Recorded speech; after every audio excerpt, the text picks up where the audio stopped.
What a weekend for the green and gold. Friday, the A's solidified their lineup by getting one of their off-season prizes and leadoff hitter back. Coco Crisp created an instant spark while Oakland dominated Game 1. Yesterday, it was a matinee pitching duel for the ages. Gio Gonzalez and Matt Cain. Gonzalez gets the win, striking out 5. A's win it 1-0. Today, it's Game 3. It's Ben Sheets' turn as he and the Athletics go for the sweep here at the Coliseum. It's the Battle of the Bay right here on Comcast Sportsnet, California.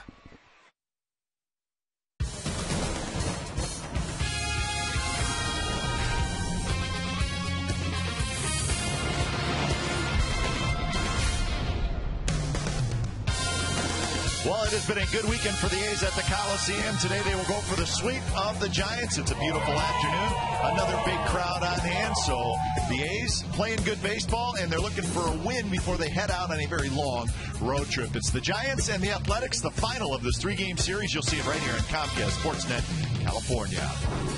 Well, good afternoon, everybody. Welcome to Oakland A's Baseball, along with Ray Fosse. I'm Glenn Kuiper. Well, it's been a very interesting series, a very good series for the A's. All about pitching, really, for both teams. But, boy, the A's pitching, Cahill and Gio Gonzalez, has completely dominated the Giants. You know, if you like the different style of pitching, there's no doubt the Giants have seen that in the two pitchers they've faced so far. Trevor Cahill on Friday night, great changeup, great curveball. He mixed this two-seamer in to get 10 ground ball outs. He did a tremendous job keeping these hitters off balance throughout the ball game. He did it last year, backed it up again last night. And how about Gio Gonzalez yesterday? It would have been great to see him go into the ninth inning at a one-hitter, retired his last 20 batters. That curveball set it up against the left-handers. Then the high fastball, he has changeups working very well. So for Gio coming back yesterday, a power pitcher, it really worked well against the Giants after seeing Cahill on Friday night. So if the A's are going to sweep the Giants, it'll be on the shoulders of Ben Sheets, and Ben Sheets pitching better as of late. So let's hope Ben has a good afternoon today. You know, another power pitcher, but the one thing Ben is doing, and we've seen that lately, not just the fastball and the curveball, he's mixing in more changeups. He's got a little bit of a cut fastball,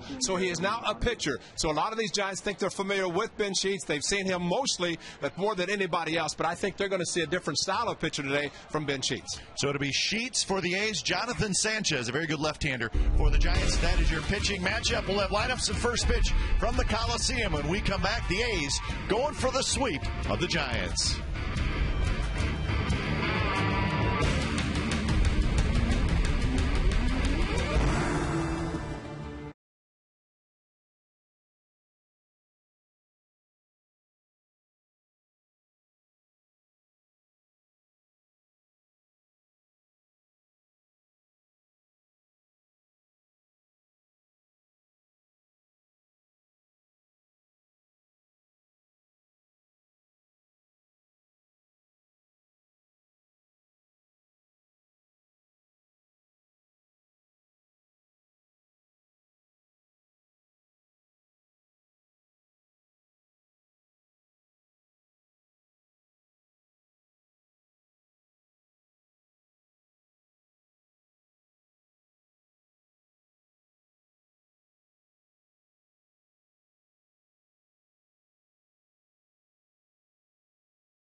3G network. AT&T. Rethink possible. And by Corona. Relax and refresh with Corona and Lime. Welcome back to the Coliseum. And just moments ago, Bob Guerin with some help with the lineup card. That is 16-year-old Gunnar Sandberg. It's Gunnar, the young man who was injured, being hit in the head with a line drive in a high school baseball game on March 11th. But Gunnar is doing much better, and we are hoping for a full recovery. And he's been a VIP today. Spent some time in the A's clubhouse, also the Giants clubhouse, and he's really, both teams are honoring Gunnar today, so it's a nice gesture, both the A's and the Giants. And he got to meet the umpires. Hey, how special is that? Perfect. So that made his day. A good start to the day. So we wish Gunnar Sandberg the best of luck in his recovery. Game time weather brought to you by the Santa Cruz Beach Boardwalk, admission free, and the boardwalk is open this weekend. It's a nice 66 degrees, sunny and breezy, but not a cloud in the sky, so it's a nice Sunday afternoon as the A's go for the sweep of the San Francisco Giants. Ben Sheets has finished his warm-up tosses.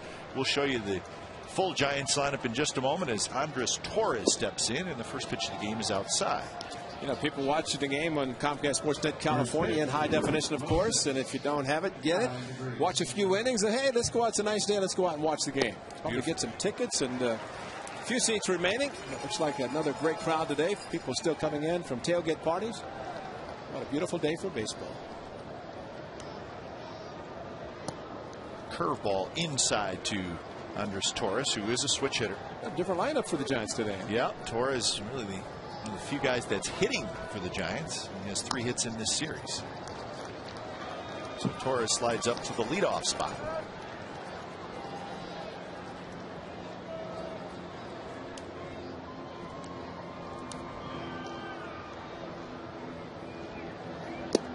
Curve and a foul tip, and that's a strikeout. So Andres Torres strikes out. Let's take a look at the rest of the Giants lineup for today. As Ray said, a few changes. Torres at top, then Sanchez, Sandoval, Huff, Uribe is the DH. Aaron Rowan drops to 6th, and Renteria, Bowker, and Whiteside.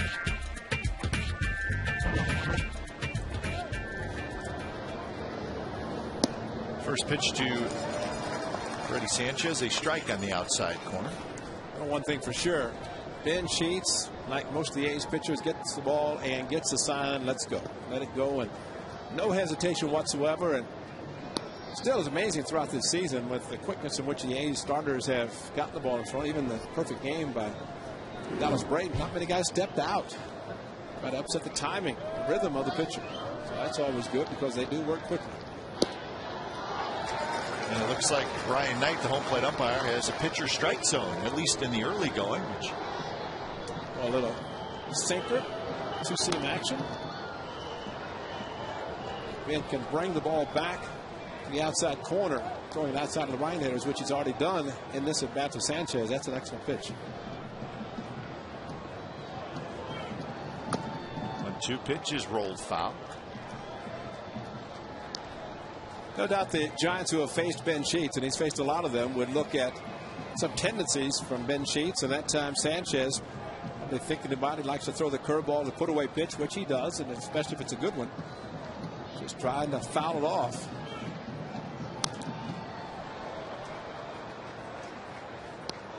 As we mentioned earlier, Ben Sheets a much different pitcher now than what he was prior to his surgery. Caused him to miss all of last year. Another 1-2 to Freddie Sanchez. Swing and a miss on a curveball. Back-to-back strikeouts to open up the game for Ben Sheets. Here's the A's defensively. Adam Rosales will start in left field today. Davis in center, Gross in right. Kuzmanov, Pennington, Ellis Barton the infielders. A's starting pitcher stats brought to you by your Bay Area Hyundai dealers. And there they are for Ben Sheets, making his 10th start. He is the top. He was the opening day starter for the Athletics. And last 2 starts, total of 12 2/3 innings, 5 earned runs, so much better than the starts prior to those 2, in which he gave up 17 earnings.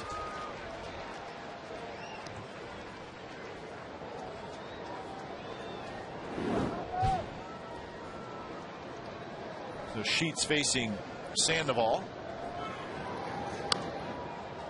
ahead in the count 0-2.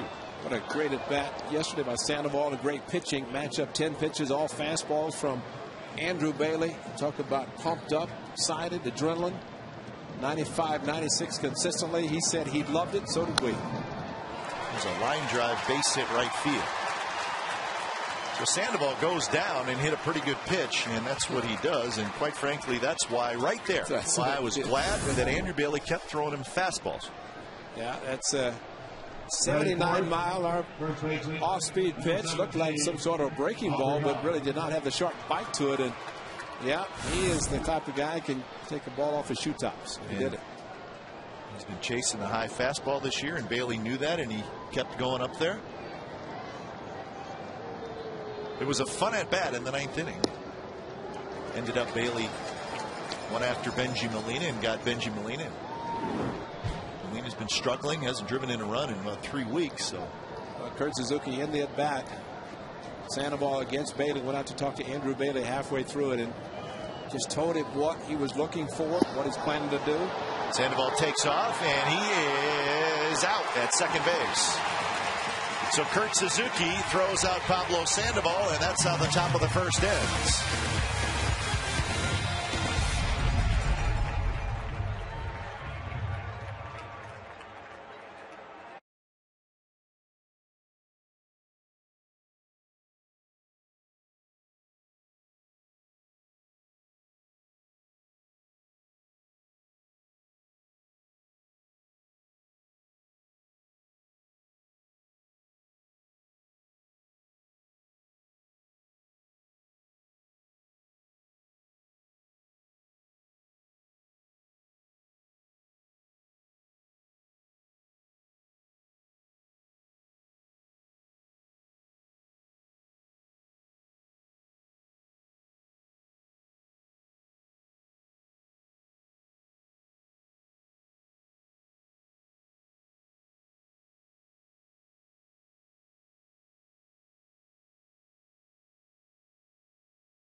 Kuzminoff at third, Rosales in left. Ellis at second, Fox is the DH. Dave Gross will get us starting right, and Cliff Pennington is the shortstop.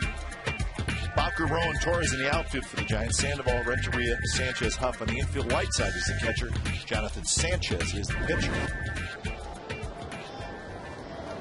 Sanchez's first pitch is a strike down around the knees to Rajay Davis.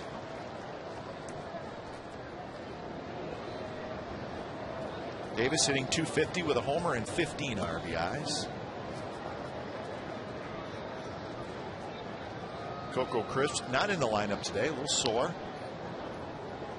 He's going to get the day off.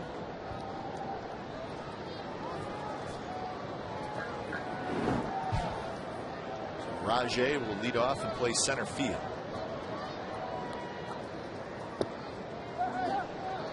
That's a strike, says Greg Gibson. Hard slider, and he'll throw it to the back foot. And Rajay Davis for the pitch out in the strike zone, trying to bring the bat back. Not enough time. Big bouncer. Sanchez charges. Flips to first. Davis is out, 1 out. Jonathan Sanchez, a power pitcher, and of course, off of a no-hitter last year in July. 52 strikeouts. Yes, he's a strikeout pitcher. Twice this year, double digits in strikeouts at 10 and 11. 20 walks, so a nice ratio there in the 50 innings. So he's striking out a batter per inning. This young season, making his 9th start, 3rd against the Athletics. He was 1-1 in those 2 previous starts. He's sort of the Giants version of Gio Gonzalez. Right. Lots of talent, tough to hit. Just hope he doesn't match what Gio did yesterday. That one's hit to left center and hit well. Bowker going back, still going back, and he makes the catch. Very nice play by the Giants left fielder, John Bowker. Well, unfortunately for Derek Barton, the ball was slicing back to Bowker. Barton hit it very well, but usually with a left-handed hitter, the ball is going to go right back to the left fielder, and he made a nice running catch. Looked to see how close he was to the warning track before he looked up, caught the ball, and then banged into the wall softly. But a nice running catch, taking extra bases away from Derek Barton. So 2 outs for Kurt Suzuki.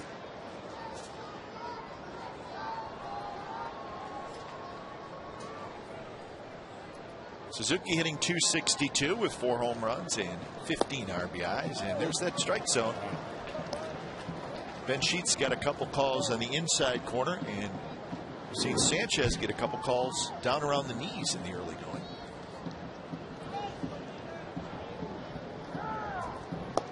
There it is again. That's a pretty good pitch, 0-2.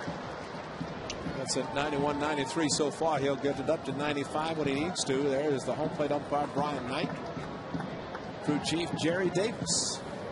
Second this afternoon. A jam shot towards short. Renteria throws, and they just get Suzuki on a very close play at first. So Jonathan Sanchez has a 3 up, 3 down, bottom of the first inning.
You by Toyota. How about this? Pitching, speed, and defense. That'll win you a lot of games. It's done it so far for the Athletics. Continue to keep Giants bats quiet. And Sheets has done that so far. And sweep would be sweet. There's no doubt. As the A's will be heading across the bay, the next time the A's will be home and starting that extended period of time, playing interleague.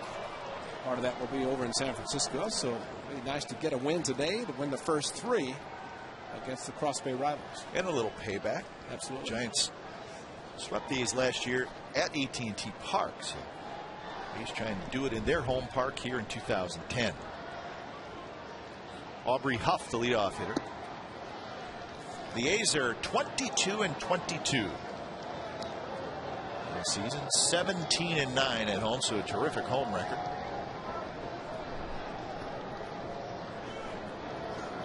What they need to do, Ray, is take some of that success on the road, because they are starting a 10-game trip Tuesday night.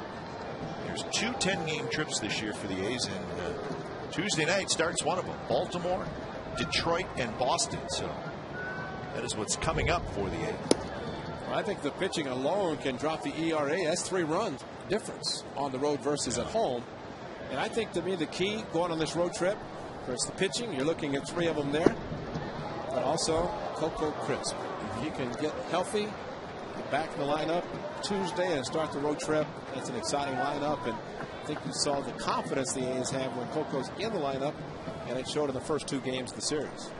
The A's are 5-13 on the road, so that is numbers that certainly hope A's improve on. Big swing and a miss on a curveball. Sheets using that big curveball so far, and he's got 3 strikeouts. Stay with it, threw it hard, and Aubrey Huff was the victim there. This curveball exactly where Ben Sheets likes to start it and likes for it to end up in the catcher's mitt, but on the ground. And that's what makes it such a good pitch, because it looks like a strike, very unhittable. So I have the solution for getting back to 500 on the road. Very simple. Let me get my pen out. Win 9 of 10 on this next road trip, and there are your numbers. That's right. 9-1. Tampa Bay Rays did it. 14-14.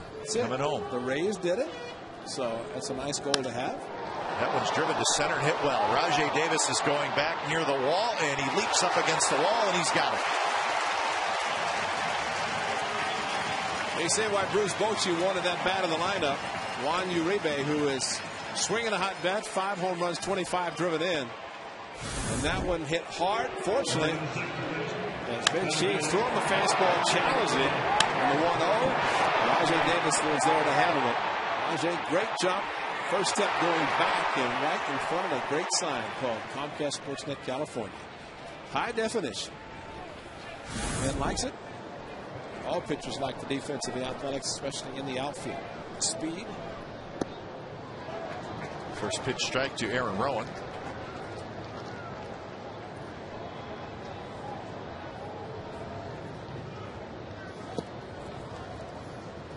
Rowan dropped into the 6th spot.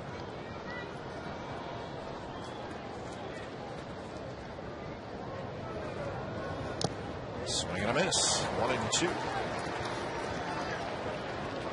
91-mile-an-hour fastball, but because Ben is using an assortment of pitches, hitters can't just sit fastball when it's 91 to 95. And a much different pitcher than what we saw at the beginning of the season.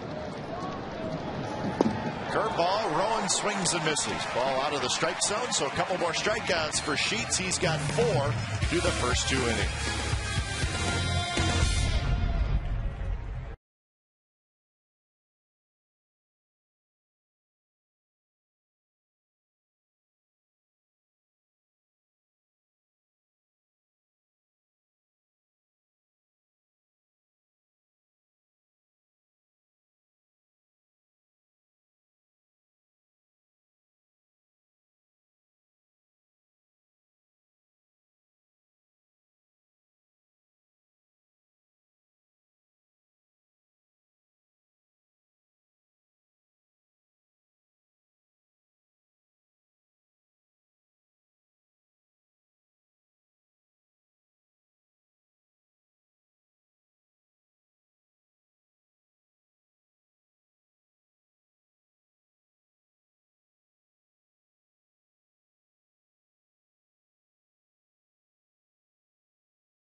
the Coliseum for another exciting post-game fireworks show. Don't miss the fun.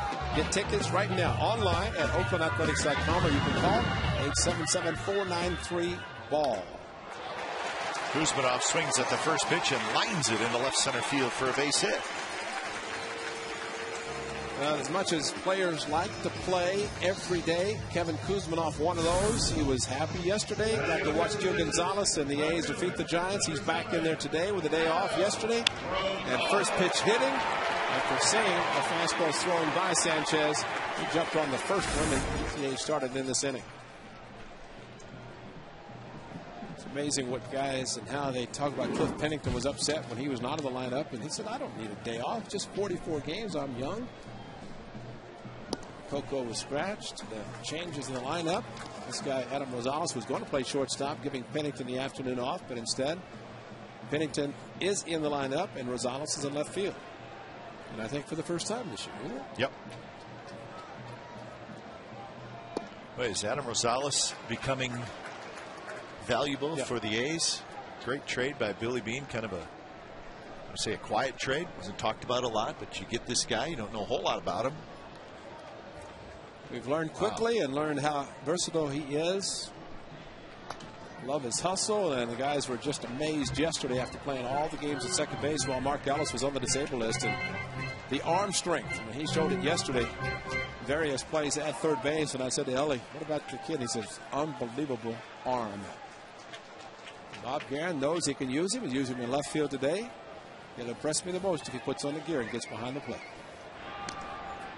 Never know. Well, I like Rosales. Whatever position he plays,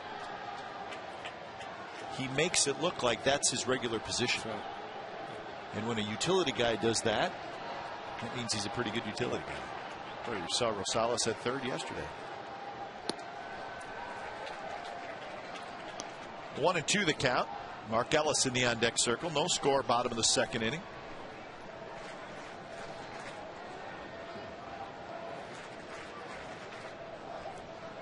Rosales is 2 for 6 in this series. He has scored 3 runs. And there's a breaking ball and a good one from Sanchez, and Rosales strikes out. Low fastball, and then this one more of the curveball variety, not the slider that he threw to some of the hitters in the first inning. Off speed enough to get Adam Rosales. Ray, you mentioned a no-hitter by Sanchez last year, July 10th against San Diego.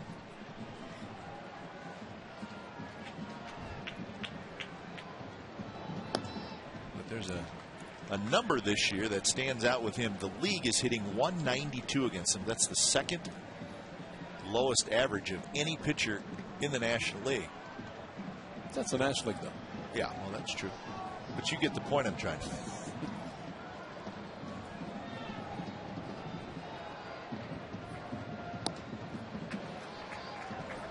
Well, if he's doing that and they have that other guy, the right-hander, third on the list, that's a pretty good duo to throw out. Of course, Sanchez with the fifth starter, Lincecum their number 1, so they go back-to-back. Matt Cain, Barry Zito, pretty good rotation of the Giants. In for a strike to Ellis as Sanchez took a little off there. 2-1 the count.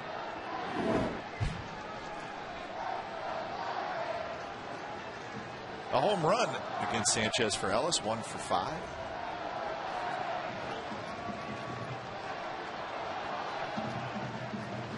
Mention the A's record. The Giants are 22-20, but they're going in the other direction. They have lost 4 in a row.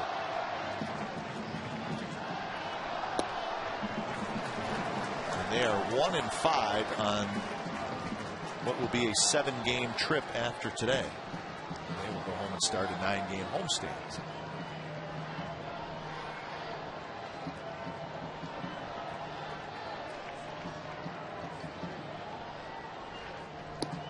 Fastball inside. The A's are 3 back in the AL West. The Giants are 2.5 back in the NL West. Now the Cubs won an extra innings last night over the Rangers in Arlington. They're leading the Rangers this afternoon in the 7th inning, 5-4. Why do I just think that will not be the final score? I always say that when there's a game being played in Texas. Silva and Wilson were the two starters in that game. I believe the Cubs scored 4 in the first inning. I was watching some of that in the lunchroom.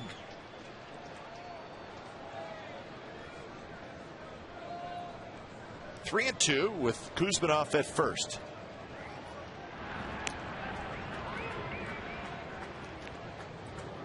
See if the A's start the runner. Sanchez is a strikeout pitcher. Ellis handles the bat pretty well. Sanchez has that hard slider, though, down and in. Good fastball, the only thing that might help. Well, the main thing is Kuzminov does run. It's important Mark Ellis put the ball in play, make contact. Sometimes the time the pitcher releases the ball would dictate whether the runner is going to be moving or not. And plus, he's a left-hander, should be able to keep the runner closer anyway. And that one inside, and it's a walk. Good the slider. Great take by Mark Ellis on the hard slider down and in. Try to get him to chase. Mark Ellis did not.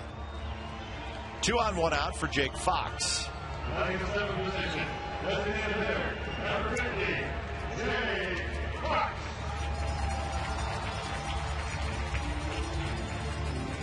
Fox is the DH today.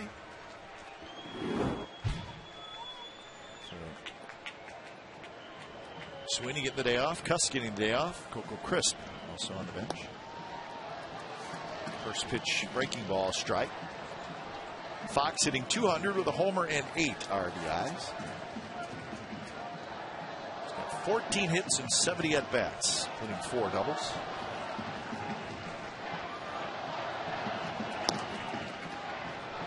One and 1 count. On deck is left-handed hitting Gabe Gross.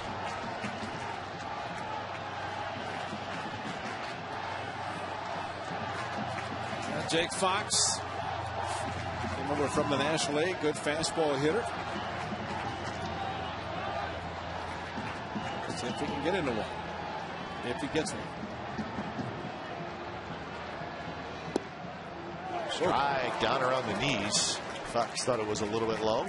And I think it may have been a little bit low. Well, that's putting a lot of pressure on the A's hitters. If that fastball is called a strike, which it has been, right at the knees. So, of course, the A's hitters are swinging at the pitch, which would help the pitcher because they get a lot of ground balls that way. Sandoval to his left has it to second for 1. Sanchez turns the double play. Wow. Mark Ellis was all over Freddie Sanchez, and I'm not quite sure how he turned that double play, but he did.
At second base, and as he jumped, he kind of took his feet out from under and then lobbed throw to first base. And a bang play. Jake Fox was called out. But we'll show again kind of the improper way to run to first base. You don't jump at the bag. And as Jake Fox was in midair getting ready to come down on the bag when the throw arrived. But if you can run through the base and not jump at first base, and it's so tempting to do it anyway, but you get through the bag by running through it, get to it quicker than by jumping it. I mean, when you're midair, you're not moving. I mean, you're moving. That's a good kind of but once you take off and you're in the air, I mean, you're just moving. That's it. You're just kind of going at that point as fast as you are. But watch Jake as he gets to first base. Great turn by Sanchez. But Jake, you can see it on this shot. See him there? I mean, that's a bang, but he took almost like a... It was a huge step right at the end. It's like a long jump. When he takes off and jumps, he's trying to get the distance. You see the guys kick their legs when they're doing that. But in the case of base runners running to the bag, they're midair. Forget it. They're just not picking up any speed at all. 3-2 to Renteria. He'll be followed by Bowker and Whiteside. Ben Sheets has 4 strikeouts, and he's done it all with the big curveball. Those with a fastball that time on 3-2.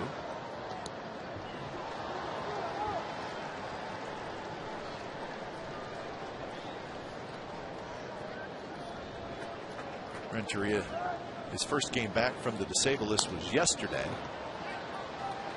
Had an infield hit in that 9th inning.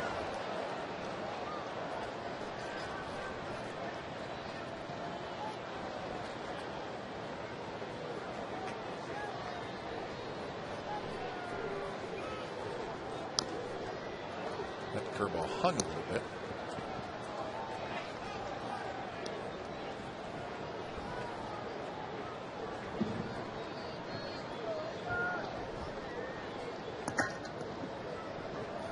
Renteria, 312 is the average with 1 home run and 10 runs batted in.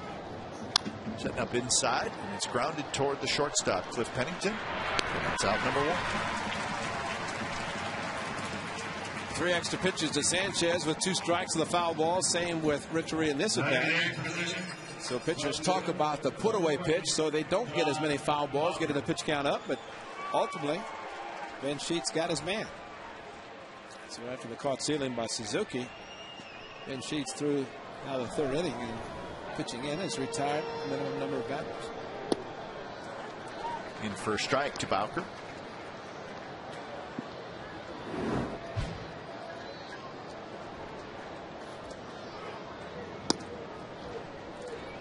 Probably a good team to pitch against right now. The Giants have scored 1 run in their last 23 innings.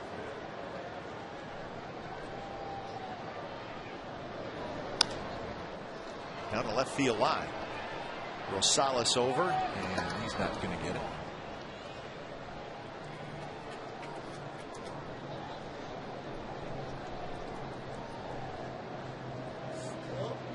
One and 2 the count.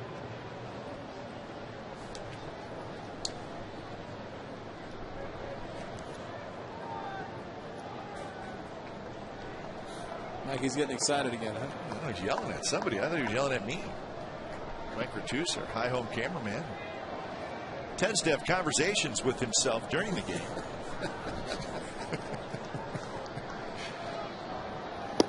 Fastball right by Bowker. Yeah, that's a pretty good heater right there. Well, you start thinking curveball because he has struck out 4 with curveball, but instead Bowker gets the high cheese. The fastball, and a little giddy up with the fastball up in his own. And for most Tuesday games, the rest of the season, fans driving to the game can park for free. How about that? And if you drive a Chevy, even better. Just show your Chevy car keys on the night of the game at the A's box office and receive a field-level game ticket for only $20. That's a saving of $6 just for driving a Chevy, or at least having Chevy keys. The next Chevy free parking Tuesday, June 8th, against the Angels. For details, visit OaklandAthletics.com. I guess as long as you have keys, you'll be driving it. That's all you need. You could actually take part Just jingle your keys as you walk in. But if you're getting free parking, drop a couple of bucks for gas. And I agree. Tailgate. Come early and tailgate. And they saved the Wednesday for the Bart double play Wednesday. We can take Bart into the game.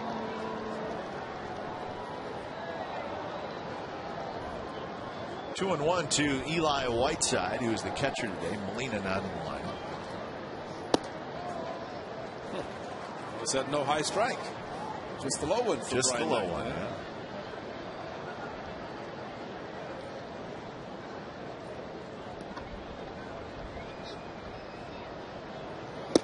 Fastball, 3-1, and Whiteside swings right through it, 3-2. He might get another one the same fastball, same velocity, maybe bump it up a little bit. That one was at 91, according to the scoreboard guide.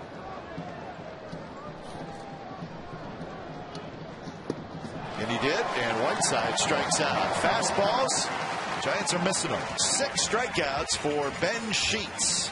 Bottom of the third coming up. No score.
CashCreek.com for details.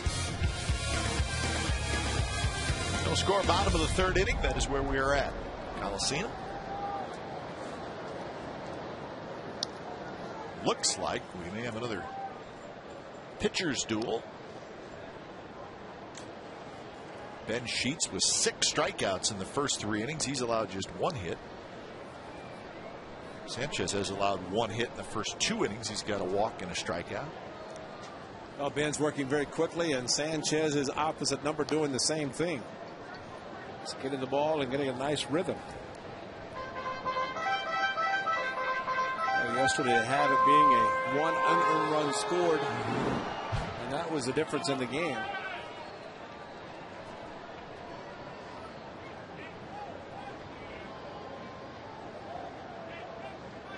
I don't know about you, Ray, but I would rather watch a game like that than a 10-9 game. Absolutely.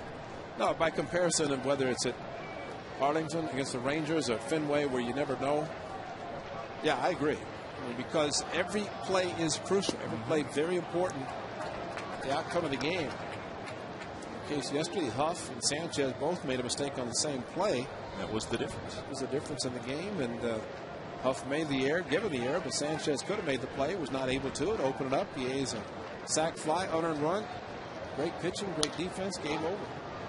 Huff to his right, flips to Sanchez, and Gross is retired.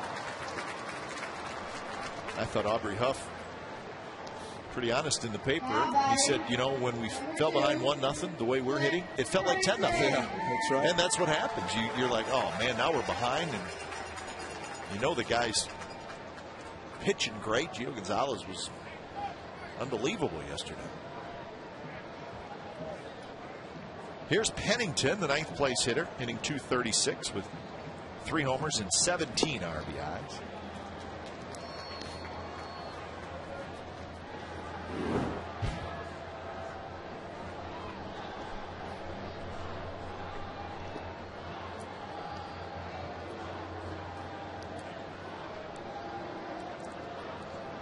Like the Coliseum has filled up almost to capacity, just like yesterday, and a few seats spread around. But it's like when Mike Selleck makes the announcement of the attendance, the second consecutive sellout. Great to see, there's no doubt. Marty, the cameraman, talking about just seeing a full house by comparison to some of the midweek games that attendance is down a little bit, but what a great day to get both the A's Giants fans here at the Coliseum watching this. Toward left, Bowker gets back, and he's got it. 2 outs. Dibs have arrived. It's Sunday afternoon Dibs time. Yeah. Art Watkins from the food mill delivered some nice cookies. Go along with the Dibs. It's a good combination. Get back, probably Busy Bee Bakery. Twins are in town. They're great Twins fans, so they'll be here with the. Got a request for a nice chocolate cake that we had last time when Busy Bee came, so we'll see if they can come through with that cake. It was a big hit in addition to all the other goodies. You line this all up, don't you? It's baseball, man. It's baseball. You gotta eat good, and that means they play great, and we're happy. Our broadcast right? is a very happy one.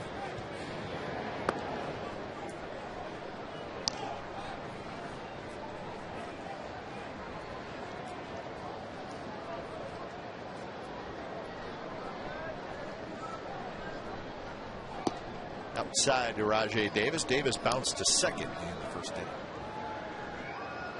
Angels leading the Cardinals 5-3 in the 8th inning. We'll keep a close eye on that one. Cubs 5, Rangers 4 in the 8th inning. I think the Angels are playing well back at Busch Stadium in St. Louis because they must feel like they're at home. Same colors. And we have seen an Angel Stadium with the sea of red with all the merchandise. Well, in St. Louis, that's the only team in town. Yep. And that place is jam-packed. Full of red. Capacity crowd, and there is nothing but red. And we'll see that in interleague play when we head back to Wrigley and St. Louis in that week of interleague play. So we get the blue in Chicago and the red in St. Louis. Their rivalry, of course, in the Midwest. There's not going to be any seats open in Chicago either. Nope. 3-2 to Rajai Davis. And he missed low. Wow. That is shocking for Brian Knight because he's called that pretty consistently unless the pitch was off the plate inside. Whiteside set up outside, framed it in perfectly, and I think Tommy Cam shows it's on the plate. Had to be called low. And Brian Knight looking over the left shoulder of Whiteside, and that actually with the stride was low.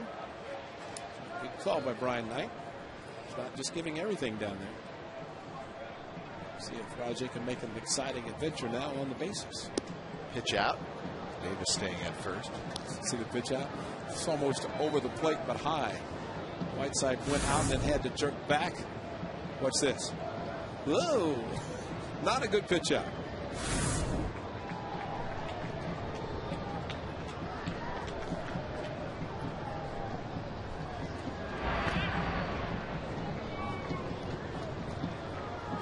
Davis is 15 for 17 in steal attempts this year. Former catcher Bruce Bochy, the manager, making the calls for the pitch outs, throw overs, etc. Say he's willing to throw strikes, so he could be willing to throw another pitch out or even throw over to first base a few times. Now 2-0.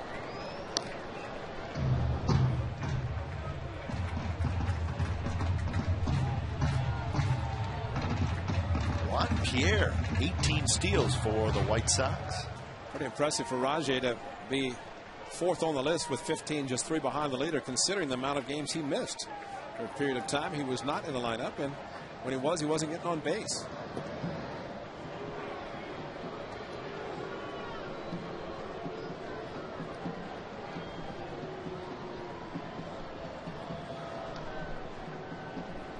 So Barton, hitters count with speed at first.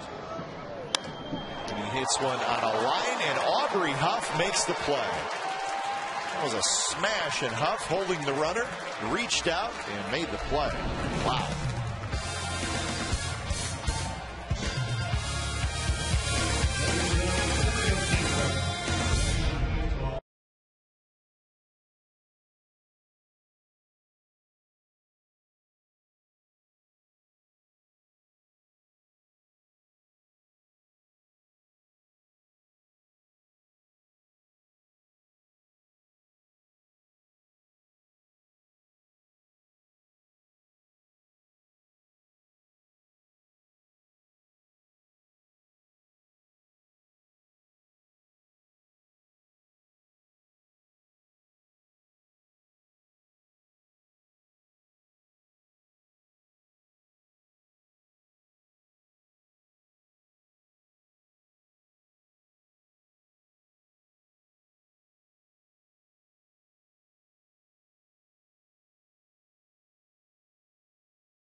And video features. The winning teacher receives $10,000 for his or her school.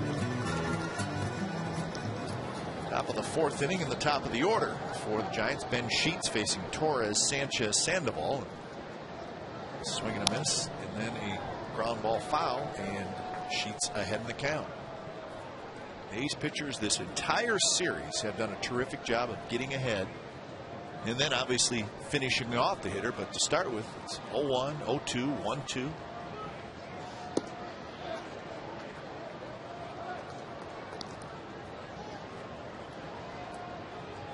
Torres struck out on a curveball in the first inning. That one down and in into the backstop.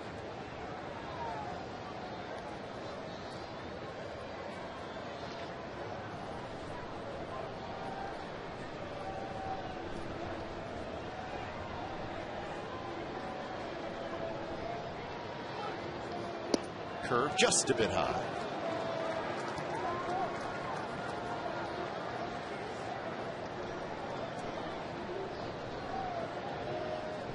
Giants have had one base runner, and that was Sandoval, a 2-out hit in the first, and he was thrown out trying to steal.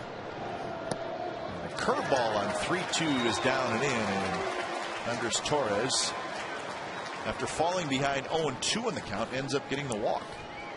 Well, he would chase the curveball this time as he did in the first inning. Then as he started to throw the 3-2, stepped back, and maybe some second thoughts about whether pitch Suzuki called or the one he wanted to throw, which obviously was a curveball. Maybe Suzuki called the fastball after he blew it by Rocker and Whiteside last inning. Something the catcher will do second time through the batting order, trying to mix it up a little bit, not staying in the same pattern as he did it the first time through, and that was kind of a similar pattern to Torres. Torres takes off, pitches high, Suzuki's throw, nobody's there. Nobody was there. Pennington was able to get to the ball before it went into center field, but it's a stolen base for Torres. A little miscommunication. Well, you'd have to think with Ellis holding his position that it was Pennington's job to cover. As Mark did not move, and Pennington, as if he got to thinking maybe late that he had to cover. Fortunately, he did. Sanchez hits the ball to the right side well, and that's why Mark Ellis more likely made the call, which he does as the veteran, and was holding his position, figuring Sanchez would hit the ball to the right side on a hit and run. It was a straight steal, and it worked with nobody covered. Suzuki did the best thing. You throw. Pretty good throw, too. Yeah, it's the infielder's job to be there.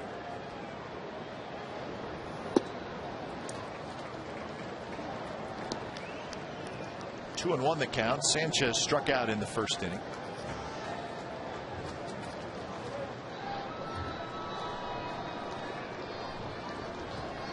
Sanchez is 2 for 9 in this series.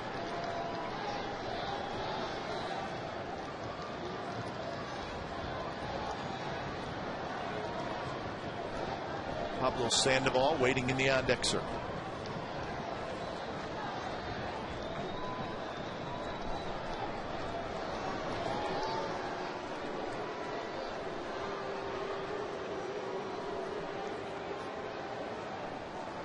That game in Texas has gone to the 9th inning. Cubs still leading 5-4 over the first place Texas Rangers.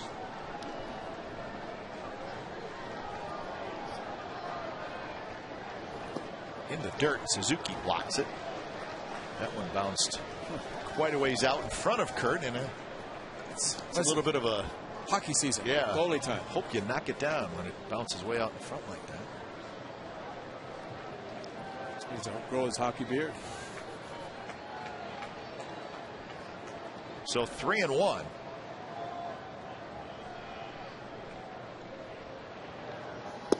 Swing and a miss. You see Sanchez clearly trying to hit the ball to right field. Suzuki, sometimes you just have to throw your body, move your body, and hope your body's in front of a ball that bounced so far out in front of the plate.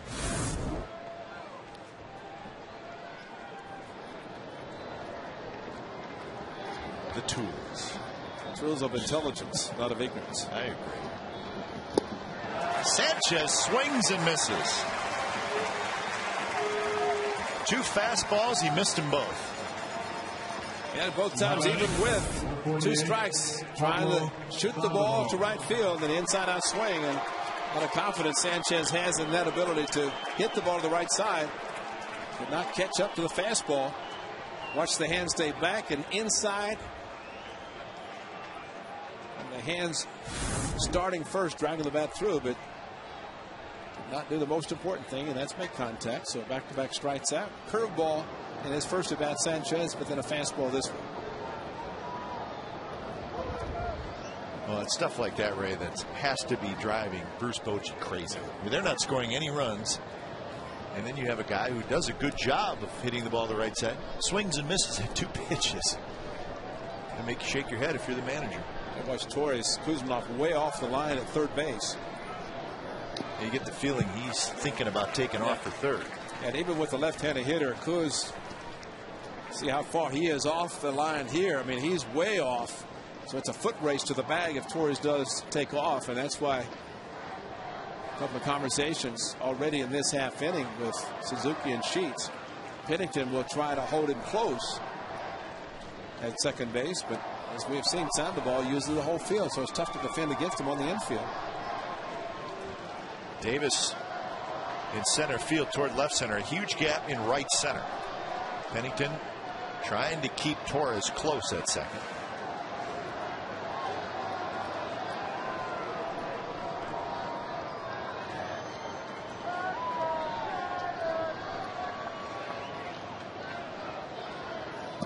Inside. Cardinals have tied it up in St. Louis.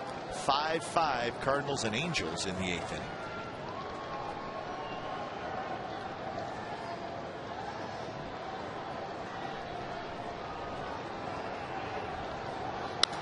Sandoval drives into right field. Gross going back. He'll get there. He's got it.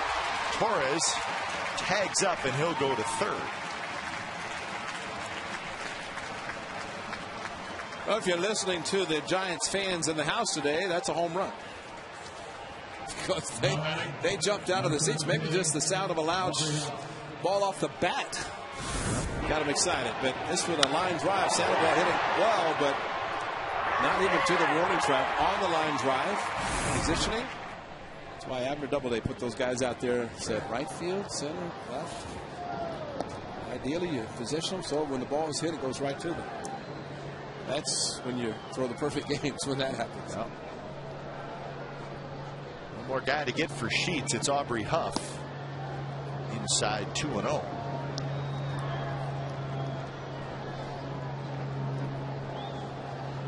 .234 average with runners in scoring position.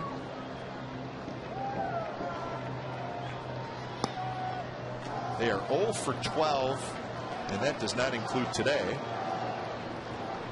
So 0 for 14 with runners in scoring position in this series.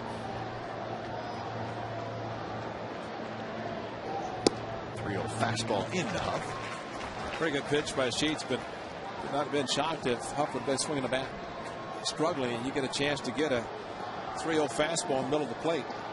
Maybe just enough that Huff could not extend his arms. Inside corner. That was 3-2. Perfect pitches, both for 3-0 and 3-1.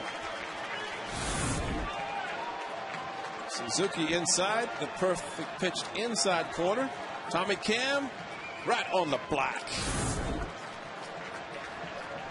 Boy, Tommy. And that one's low, ball 4. A couple of walks in the inning, first and third, and Uribe's going to hit. And the way Uribe swinging the bat, that was not a pitch carefully to Huff because he's a left-hander and first base open. Uribe.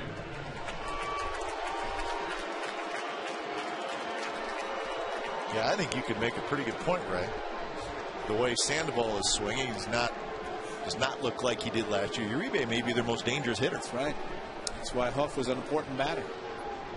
Hit a fastball to Rajai Davis in his first at bat, a line drive to the warning track.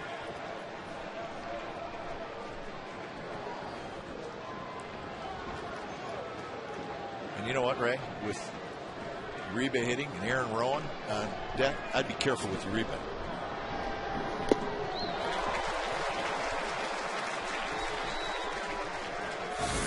I didn't say put him on. I said just pitch careful. This is a Coliseum breeze picking up here with that swing.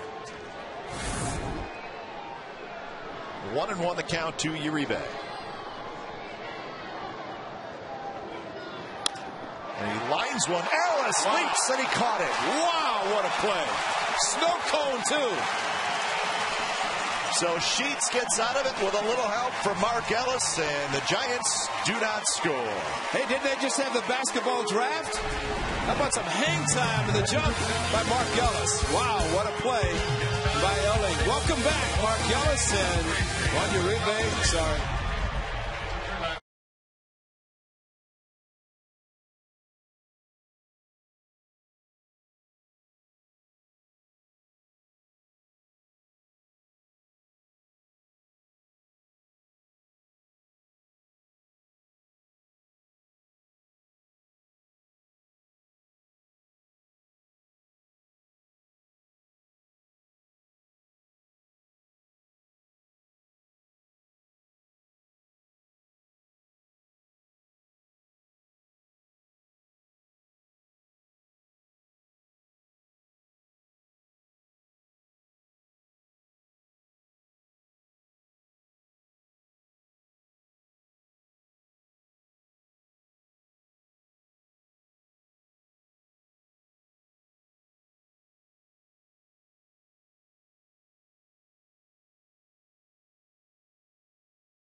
Hoover.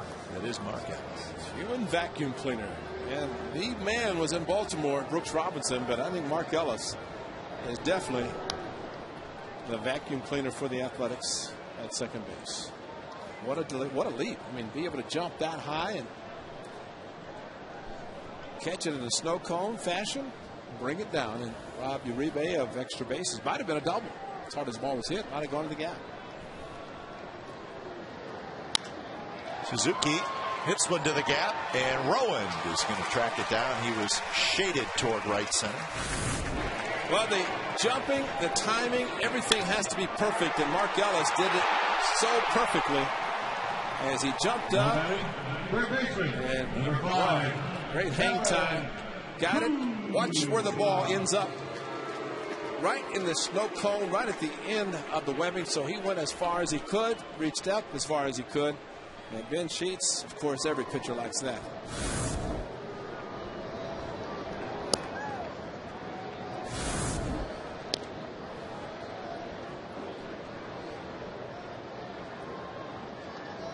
Not a happy camper is Juan Uribe. But anybody playing at this level knows that the biggest difference at this level and the minor leagues is that part right there, defense. The positioning, the ability these guys have to play defense, incredible. And nothing against the minor leaguers, but they are trying to get to this level. But there, Uribe's got extra bases, and the Giants are ahead, or the team's ahead. But that's just difference of the game.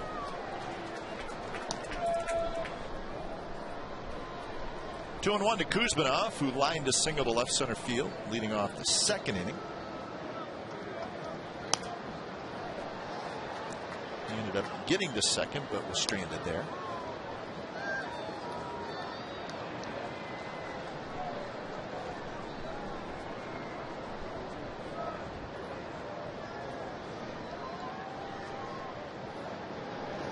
The 2-2 pitch is a fastball up and away, so a full count.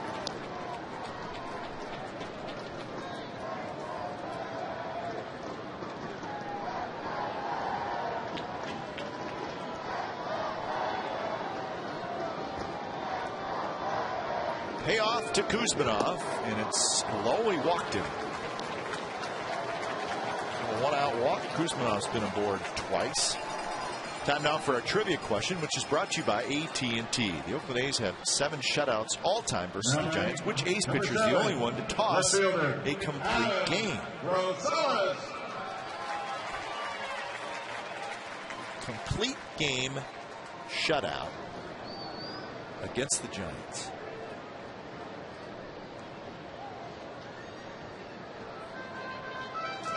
Well, it wasn't last year. Cahill got the only win. That was pitched well, but that was not a complete game. Not this year.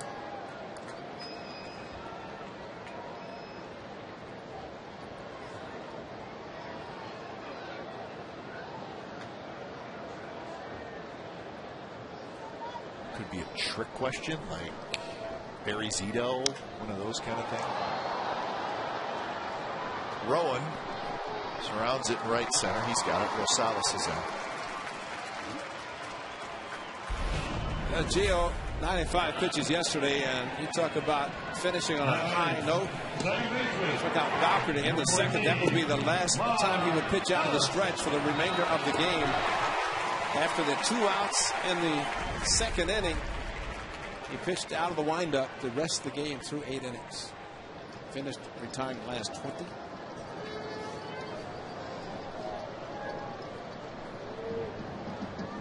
Handed the ball over to Andrew Bailey for the 9th.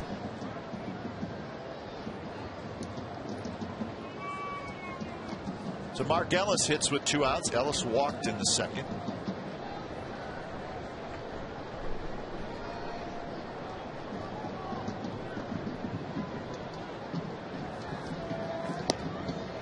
First strike. The Chicago Cubs have just finished off the Texas Rangers 5-4.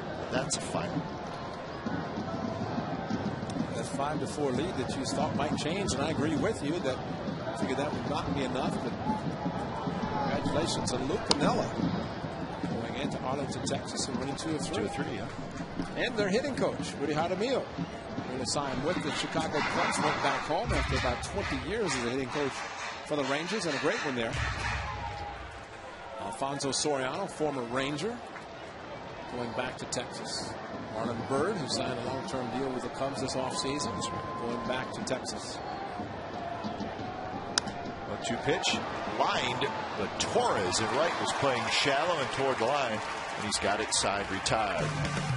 Through 4 in Oakland, no score.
Score. Ben Sheets and the A's, Jonathan Sanchez and the Giants. It'll be Rowan, Renteria, and Bowker against Sheets.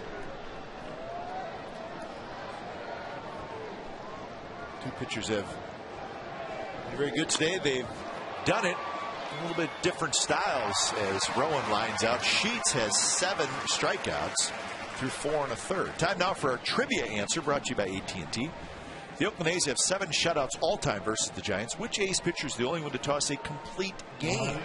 Got to go back to 2002, June 30th. Tim Hudson, big game shutout, gave up 5 hits, only had 1 strikeout. Probably had the good hard sinker going. He could do that for sure. But Sheets has 7 strikeouts, 2 walks. Sanchez, a strikeout pitcher, has just 1 strikeout. He's walked 3. Unfortunately for Ben Sheets with this pitch count, unless this is one of those games that he walks up to the manager and pitching coach says, I got a lot more to tank today. Don't worry about the pitch count. And I think this could be one of those days, or at least the way he's pitching, definitely showing it. That was pitch number 77. Sanchez was in the 50s last inning. 2 of the last 3 for Ben. He's gone over 100, 103, 111. Renteria sharply up the middle, and that's the 2nd hit for the Giants.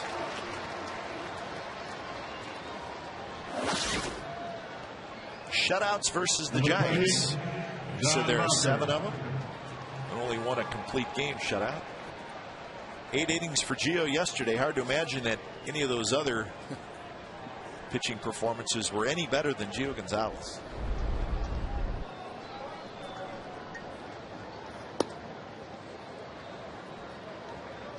14th year of interleague play.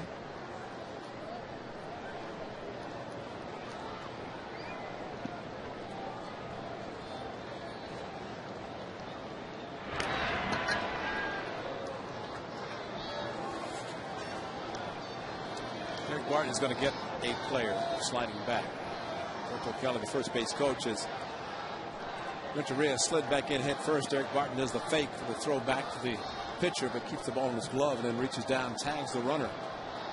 All he has to do is come up too quick and take his hand off the bag, and he might get it.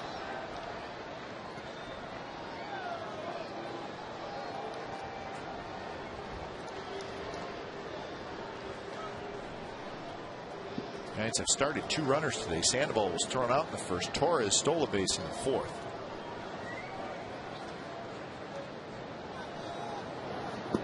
Walker takes low 2-0.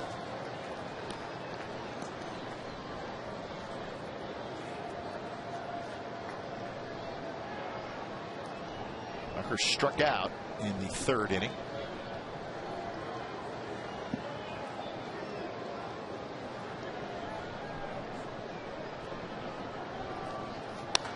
And he drives one high, deep, but way foul as he was out the front in his 2nd deck.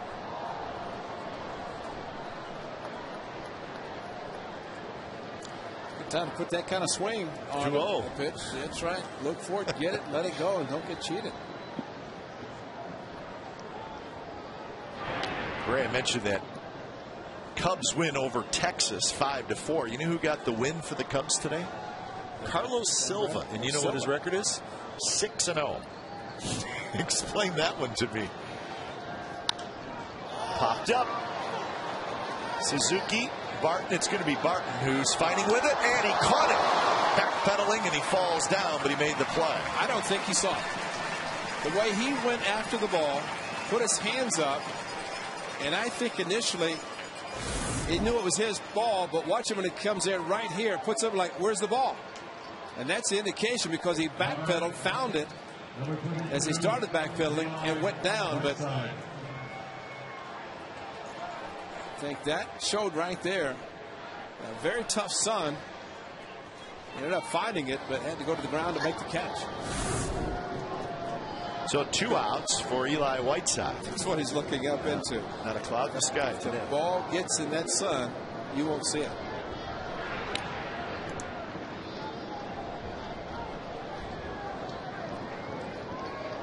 Eli Whiteside struck out swinging to end the 3rd.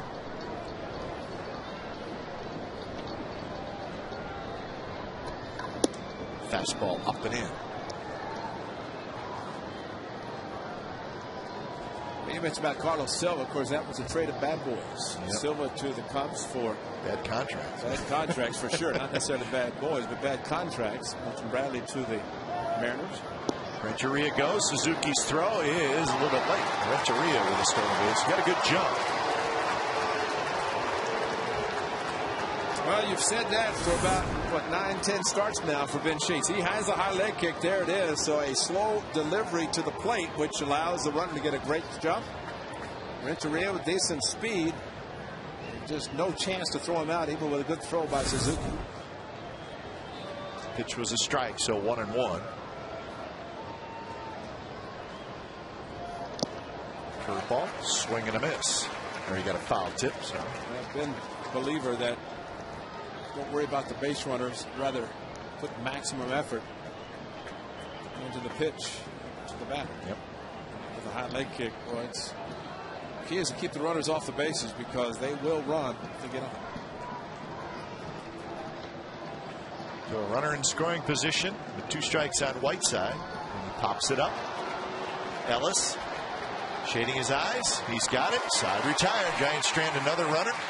So we're headed to the bottom of the 5th. It'll be Fox, Gross, and Pennington. No score.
Blaze wants to know, why are the A's having so much success at home?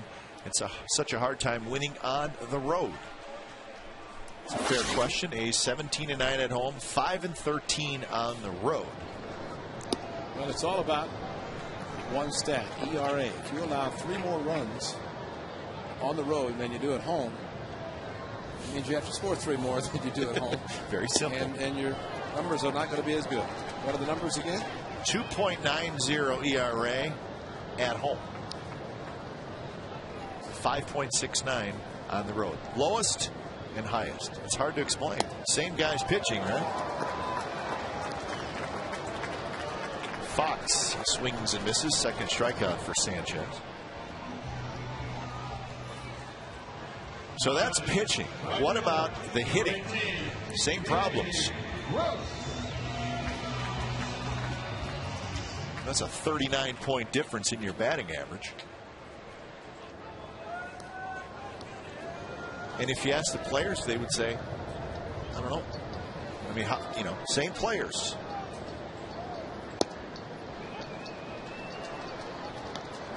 But at some point, the A's will have to correct that if they're going to stick around in this division.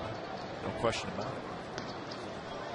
But 2-10 the last two road trips. And of course, Tampa, Toronto, 2 very good teams from the East, Texas and the Angels in the West. Tampa be playing very well. Well, they're going to get a great opportunity to start to turn it around on the road starting Tuesday. 3 in Baltimore, 4 in Detroit, 3 in Boston. So Baltimore is a team you feel like you got a shot against. They have the worst record in the major league. Play 4 in Detroit. Tigers are a pretty good team, and of course you go to Fenway. It's never easy there.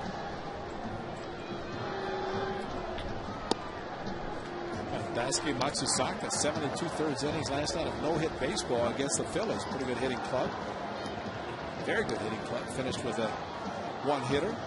So Gio Gonzalez with a 2-hitter yesterday for 8. Same Matsusaka, 1-hitter. 3-2 now to Gabe Gross.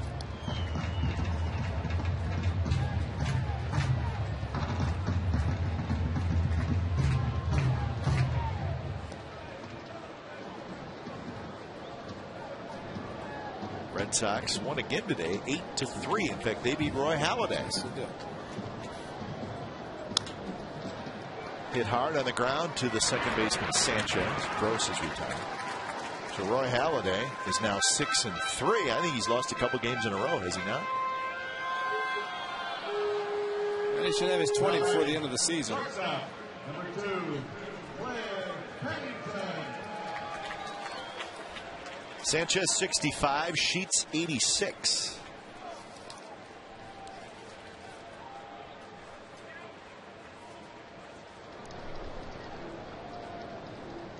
First pitch to Pennington inside. I always look at the standings, Ray, and the stat pack we get is about everything you need to know about the standing. I look for something that stands out, that jumps out. I found one today.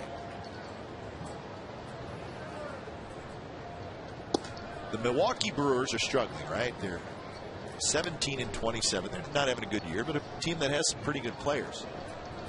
Their home record, 4-14. They've won 4 home games all year. Are they better on the road? Yes. Got to win one more on the field. But you know, they draw very well. They're 35,000 a game.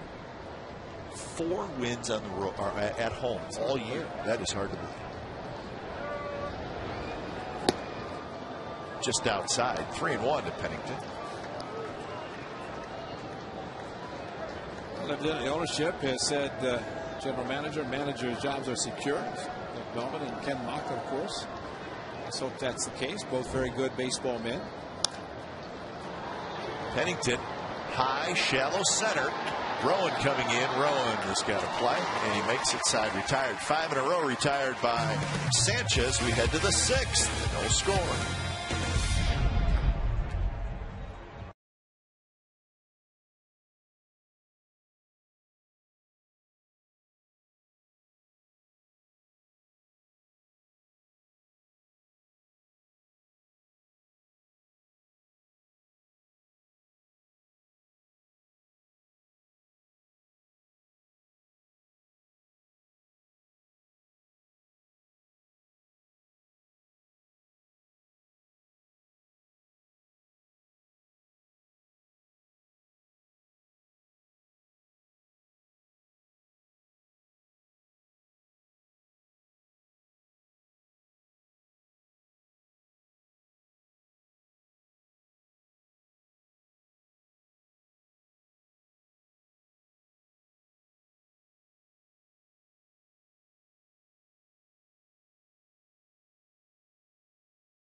No score, 6th inning.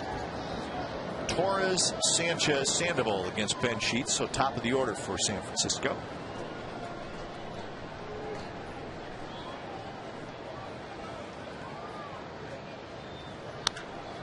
Line drive down the right field line, but into the seats.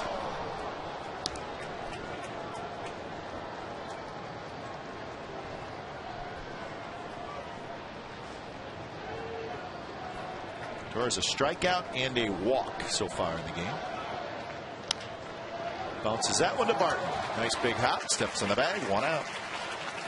Torres a little frustrated. Of course, leadoff hitter leading off this inning as he did the first inning, and it's an offense that's struggling, just trying to get something going. Pulled one foul, and then just a high chopper played well by Derek Barton. Says it all right there. Well, guys start to try to do too much, right? Always. And I would think if you're a pitcher, you can feed into that a little bit.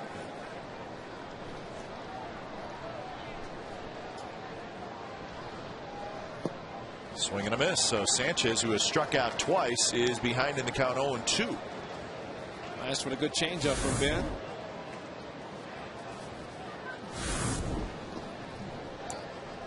So 1-2 now. Ben's back to chewing gum too, so that's a good sign. Relax jaws, tightening of the jaws.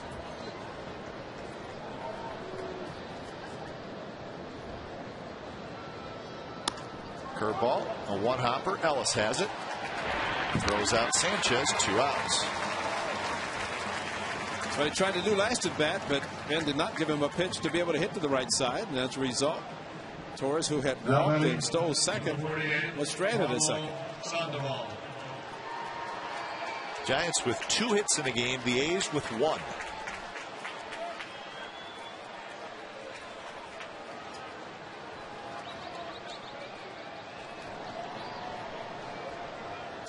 Sandoval has one of those hits, a single in the first. And he's also hit a fly ball to right field.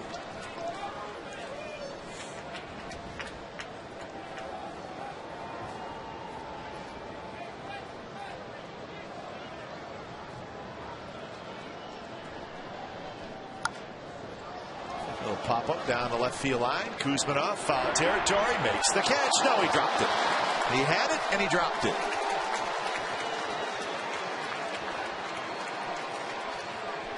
A tough time finding the ball once he did. But a slicing drive in foul territory. Kuz used the glove, and then when he had to take the glove down, I think that's where it got him. Because, boy, he was looking up into that bright sun.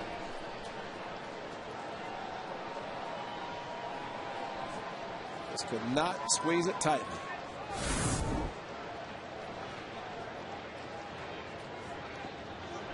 Sandoval lays off that pitch. Barely. So you saw no play is the ruling.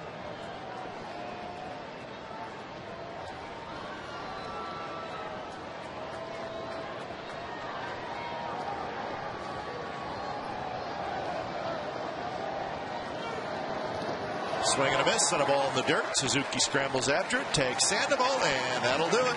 Ben Sheets, a 3 up, 3 down inning. He now has 8 strikeouts.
Freeze Cam is brought to you by Frost Brewed Coors Light, the world's most refreshing beer.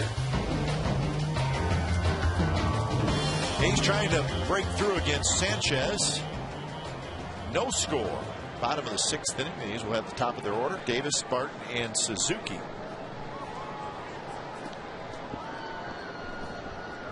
Rajay Davis takes a strike on the bunt attempt. That was pitch number 71. Sanchez is used to this kind of game. Second lowest run support in the National League. I don't want to disappoint him today. So far, he's not being disappointed.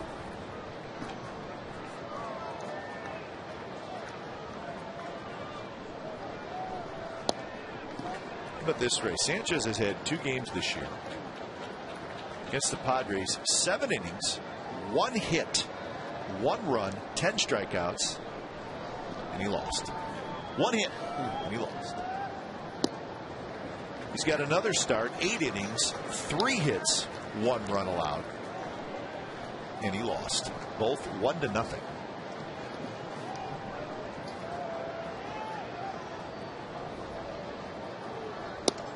That'll drive you crazy, although you can't say anything. Well, it's true. And what happens, the pitcher just feels that he has to pitch a shutout every time he goes out. And that makes it very difficult.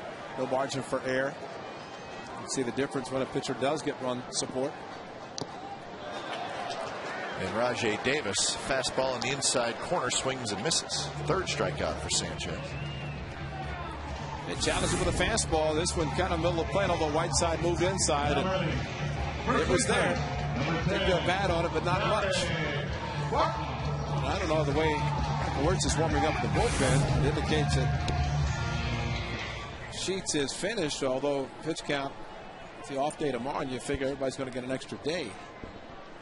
Of course, that might depend. Maybe not, because they're thinking that if Brett Anderson pitches tomorrow night, then he might be able to come back Saturday. So if that is the case, the off day tomorrow, Sheets will pitch next Friday. Yeah. And not really get the off day, but still, pitch count is just under 100. Maybe hope that Michael Wirtz just needs a little extra time. 1-1 now to Barton. Barton hit a deep fly ball to left field that Bowker made a nice play in the 1st inning, and then he lined out to Huff at 3rd. So he's hit the ball well in both of his at-bats, as Barton just has nothing to show for it.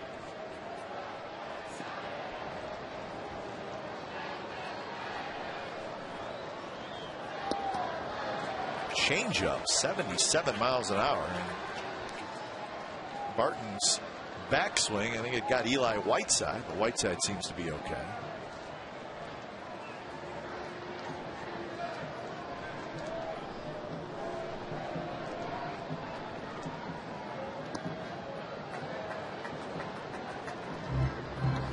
Watching Sanchez today, he's given up the 1 hit to Kevin Kuzminoff, but you can understand he has the pitches to be able to throw the no-hitter, which he's already done. He can get a little wild once in a while, but if he's in the strike zone, he's tough to hit. 27 years old from Puerto Rico. Gio yesterday was at least the last 20 perfect.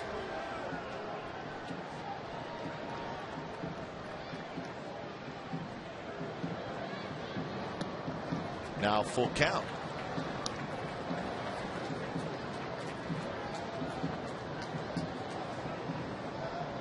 Pitched through the 8th inning. Did not get a chance for the 9th, but great solid 8 yesterday. And a walk. So that is walk number 4. The A's need to take advantage of those walks.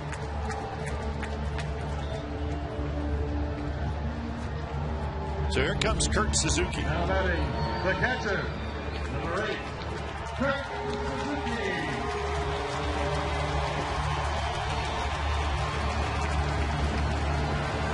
Kurt is 0 for 2. Ground out and a fly ball to center field, hit pretty well. So he's 2 for 8 in this series.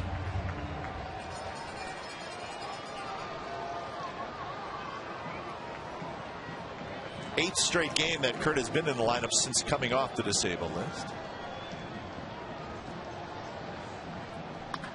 He lines one foul down toward the A's bullpen, scatters some of the guys. I know who's supposed to be protecting the guys who are protecting Michael Wirtz anyway. Is that Kevin? But that ball was hit so hard, hit up somebody in the bullpen. Beat him. He said it all right there.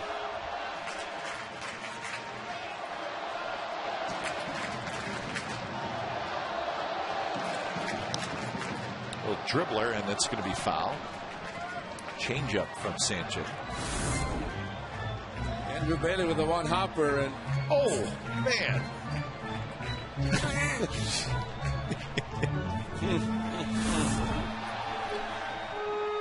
Better let somebody else jump in front of Yeah, you. exactly.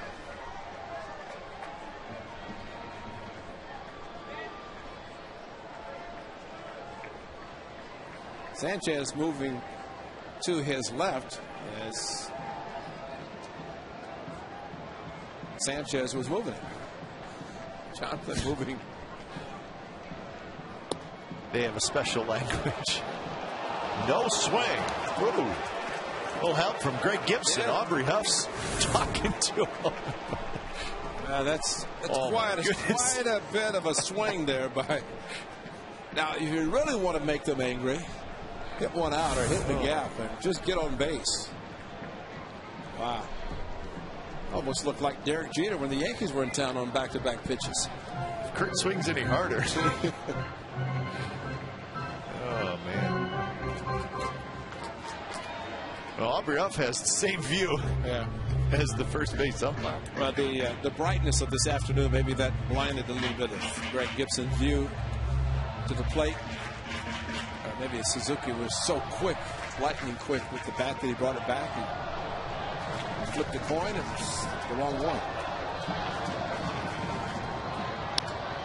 He lines one to left, but Bowker is there, and he's got it.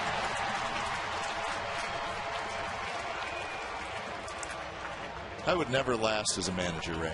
I get kicked out like 40 times a year. And Bobby Cox is doing that. I would shoot right past that record. Because I'd get kicked out on that play right there. It's just.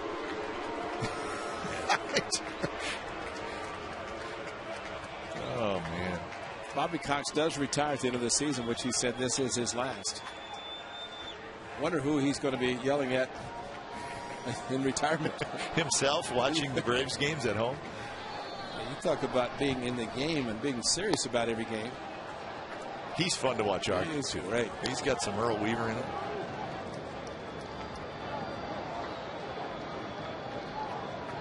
Kuzminoff has been on base twice, a single and a walk.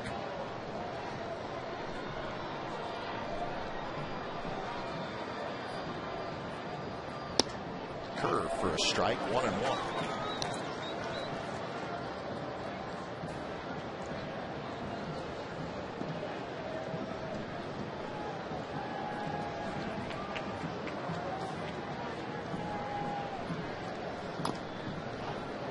Another breaking pitch and his dribble foul, so 1-2. Kuz with the Padres. That would be at Petco Park. And that would be a home run. 357 mark. Left center. So he's in a white uniform. He's in his home park.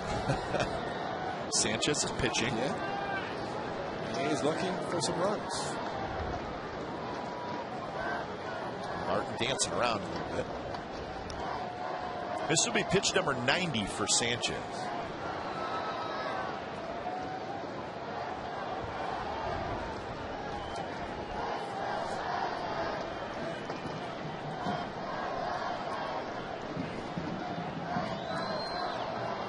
And that one gets away from Sanchez a lot.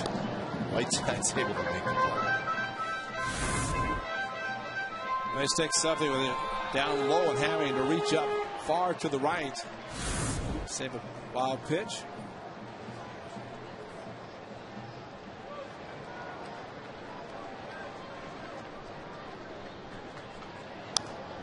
Rolled foul into the A's dugout. Padres leading the Mariners 2-0 in the 6th inning. And the Angels and the Cardinals 5-5 in the 10th.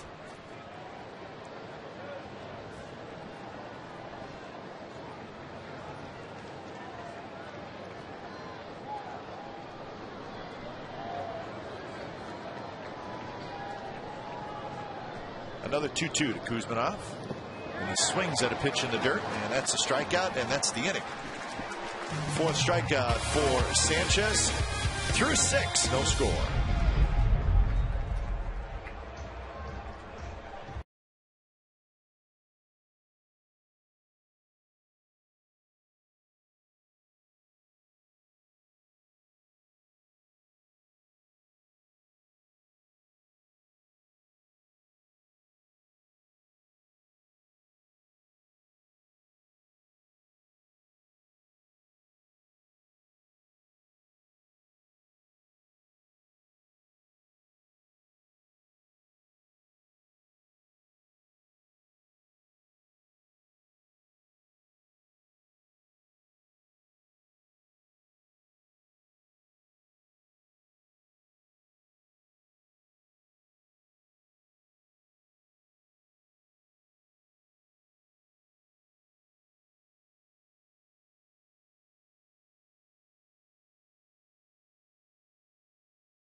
A's player to this year's All-Star game by voting up to 25 times at OaklandAthletics.com.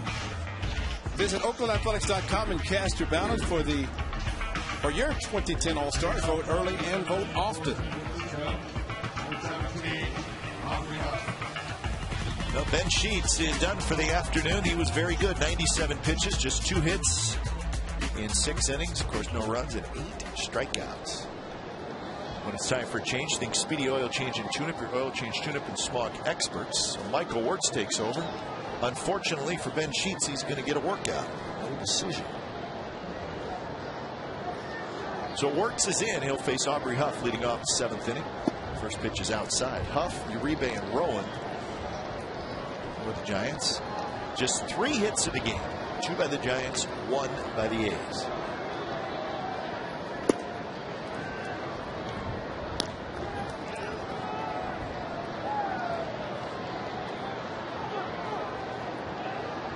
Two 2-0 to Aubrey Huff.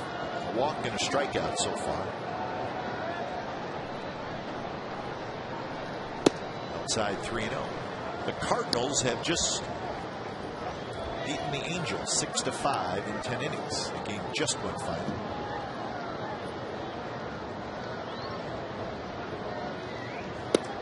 On 4 pitches, a leadoff walk to Aubrey Huff. Michael Wirtz been on the disabled list and has been back, but he has not been as effective as we saw last year. Number 5, 1. And all 4 pitches to Aubrey Huff were up out of the strike zone, and with Young going to the mound, bullpen activities. Brad Ziegler's going to get loose.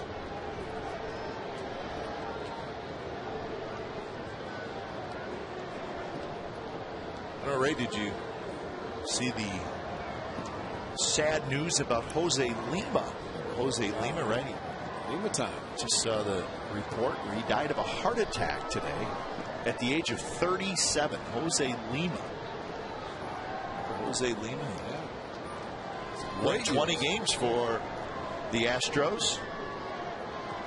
As they call it, was Lima time. Yeah, because he was good. He was good. Yeah, well, that's there's antics there, but he had about 3 or 4 year stretch where he was very good. That's sad. That is sad. Slider in for a strike to Jose Uribe. Or Juan Uribe, excuse me. Uribe, a fly ball to center field, and then he hit a line drive that Mark Ellis made a terrific play on to save a run. Slider, outside corner, strike 0-2. And those are good sliders now from Michael Wirtz, and it's a specialty pitch. Could put that one in a much better spot. Uribe is not going to hit that pitch.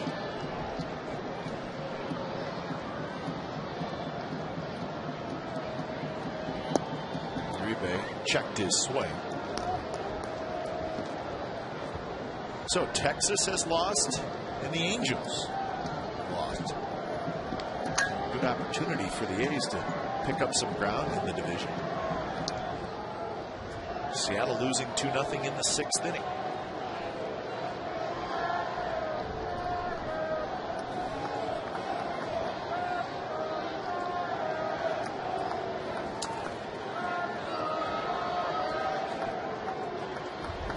Swing and a miss. Slider and a foul tip. Suzuki caught it, and that's strike 3.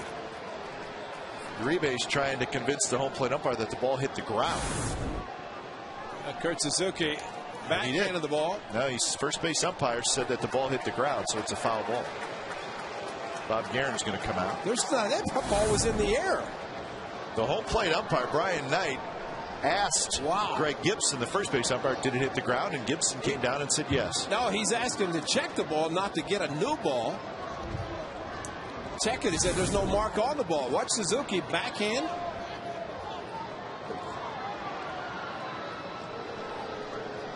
Greg Gibson is the one who made the call and said it hit the ground. Well, with Suzuki catching the ball, his glove went to the ground. But he caught it in the air. He caught it in the air and then went down. And Greg Gibson is the first base umpire.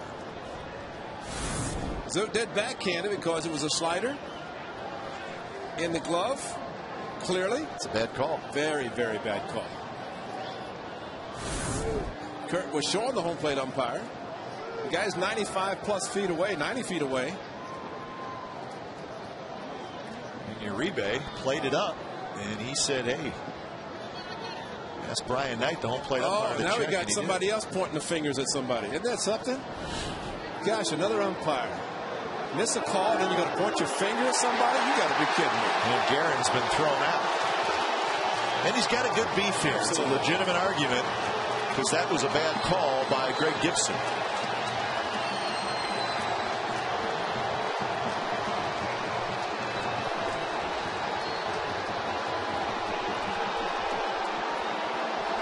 Well, let's hope Greg Gibson is one of those umpires that does check the game tape after the game. Well, not all of them do. Just have Matt Weiss, who is the umpire, takes care of them. Make sure that they do, because all they have to do is look at it and see it's a horrible call. Bad call. Here, watch it again. Now, they said the ball hit the ground. Well, watch, the ball is in his mitt. Right there, it's in his mitt. Now, he takes the mitt down to the ground, and the webbing is hitting the ground, but the ball is in the glove. It's in the mitt. Well, that's after Gibson pointed his fingers at Guerin, so I'm sure that got the skipper a little bit irate. So he misses the call on Suzuki on the check swing, misses it badly in the check swing, and then misses another call with Suzuki behind the plate, catching the ball. And then throws out the manager. And throws out the manager on top of it. Exactly. Brutal. Would that be 0 for 3? Yeah, he's definitely an 0 for. He's definitely an 0 for. Oh, boy. So it's 1-2 to Uribe, so Wirtz goes back to work. Huff at first. That one in the dirt, bounces away from Suzuki, and Huff's going to get to second. So that's a big 90 feet. Well, Huff probably congratulated Gibson for evening it out. He said of course, Huff was the guy at first baseman. This ball buried in the ground. No chance. Suzuki off his chest protector, but could not keep it close.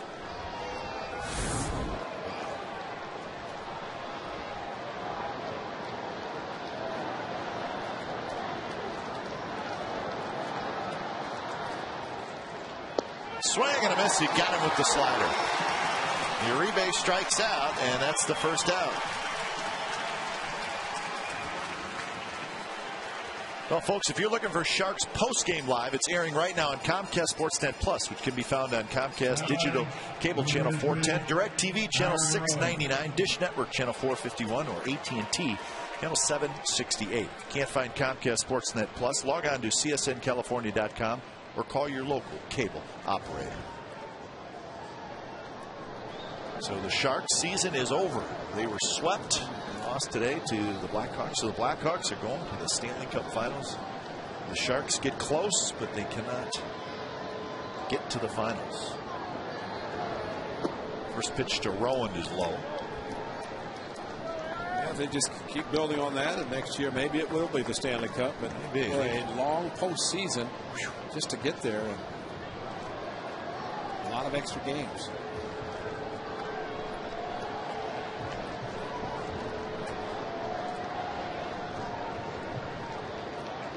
Rowan is 0 for 2. Squibs that one foul. 1-1.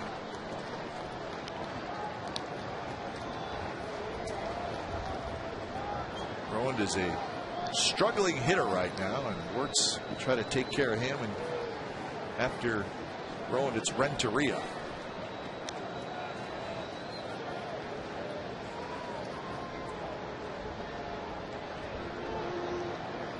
Huff not being held on at second, and the pitch is a bit high. Rowan has 5 hits in his last 30 at bats.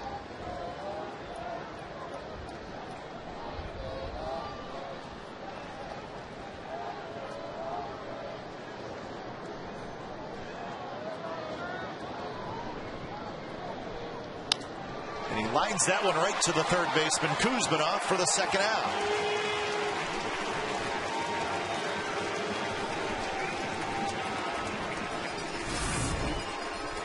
The positioning could not have been better.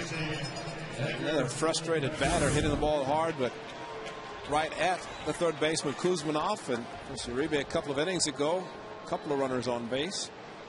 A line drive that Mark Ellis made a fantastic catch.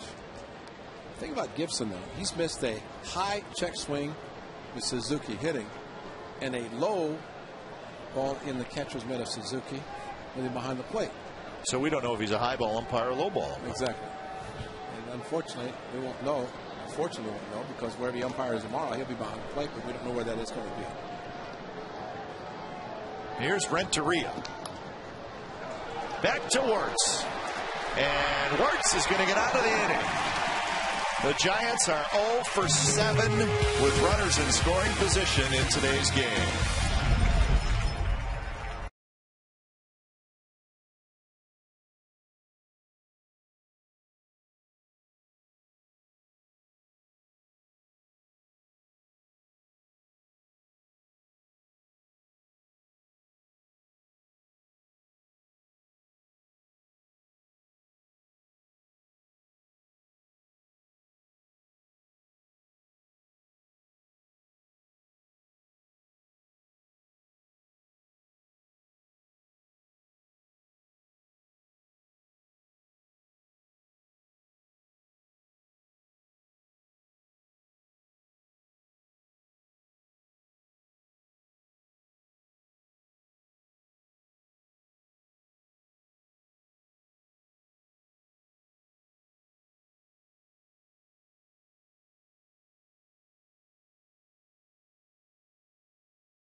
Steve Klein, the A's won the game 15-3. Steve Klein not happy. He would get tossed by the umpire, would not matter. 15-3 was the final. When you've got a giant appetite, it's got to be Nations. Part of the 14-year history of the Bay Bridge series between the A's and the Giants. See that shot of Nick Swisher? That's when he was growing his hair to cut it. Got it cut off soon after that, didn't he? Cancer patient, exactly. A's lead the all-time series 41-35.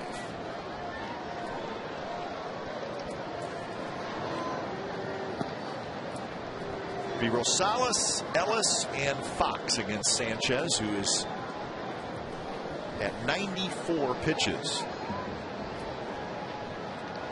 Rosales a strikeout and a fly ball to center field, and he lines that one to left field, and that's a base hit. So leadoff single for the A's here in the bottom of the 7th inning. A mistake pitch, a high changeup, and Adam Rosales, where you get geared for the fastball, pitches up and stayed back. And once again, Adam Rosales does something to try to get the A's started. Now batting, second baseman, number 14, Mark Ellis. So with that, things start to move in the Giants bullpen. The lefty Affeld starts to throw. Ellis to bunt, takes a strike.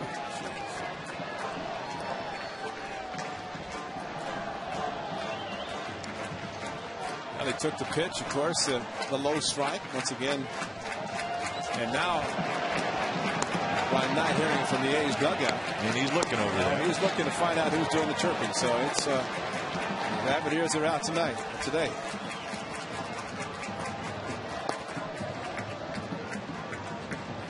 Ellis just pulled the bat back in time.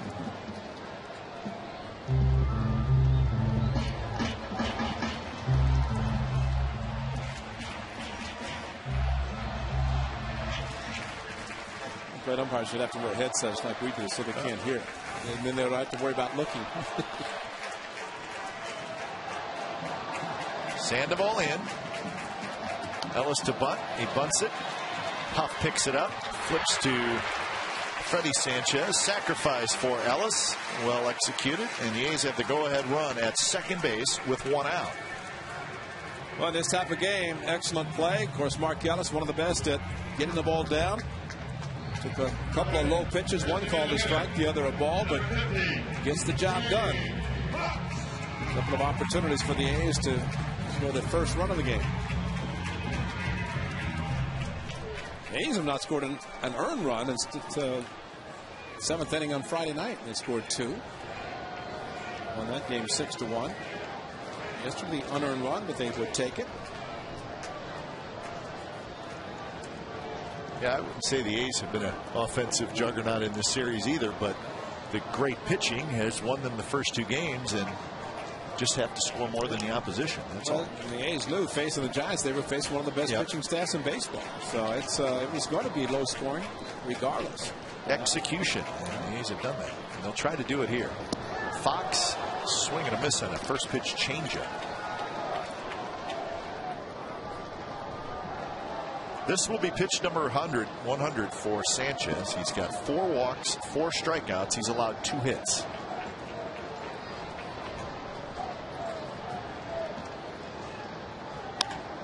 That's line down the left field line, fair. A's are going to take the lead. Rosales scores. Fox to second with an RBI double.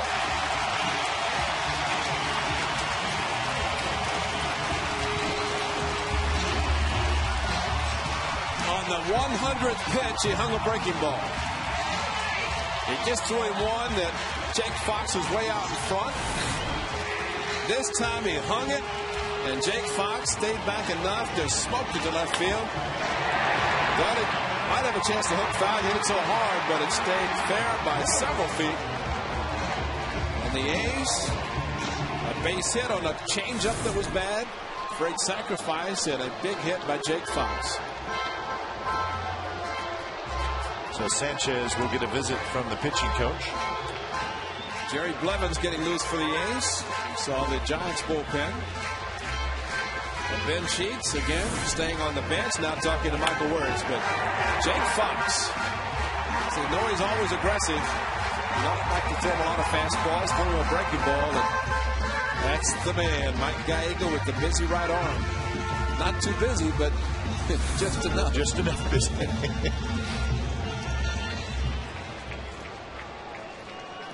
So a couple of hits in the inning, and the A's are on the board, 1-0.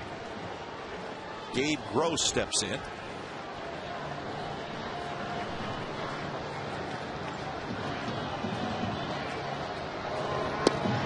A little bit low to Gross. So you talked about the Giants' lack of success with runners in scoring position. The A's, not a lot of opportunities today. Look at it, just one time the A's had a run at second base. That was Kuzminoff in the first, make it the second inning. Well, I can tell you this, Ray. The Giants are 0 for 19 in this series with runners in scoring position. That is why they've only scored 1 run.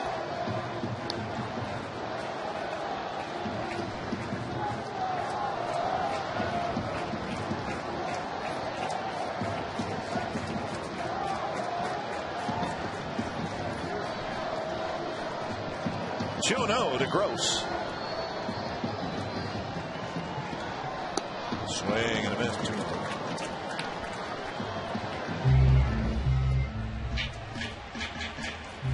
Jeremy Affeldt is the lefty, and the old friend Santiago Casilla, who's in the big leagues with the Giants, is warming up. And then Friday night throwing very hard, strike out the one batter he faced and throw mid-90s with a great hook. High fly ball, shallow left center. Rowan and Bowker, and it's going to be Bowker who makes the catch for the second out. Now, Cliff Pennington was not supposed to be in the lineup today. A day off for him. He gets the day off tomorrow with the A's traveling. Let's see if he can do something special on a day in which he was supposed to be sitting on the bench. Sitting there just to get a day off, and that's the only reason. He's played outstanding shortstop. Another opportunity with the runner in scoring position. Bruce Bochy going to leave Sanchez in there, trying to get him through the 7th inning.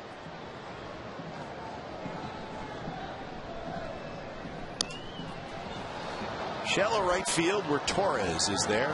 He's got it side retired, but a big hit for the A's. Jake Fox, an RBI double. So we head to the 8th inning. It's the A's 1, the Giants nothing.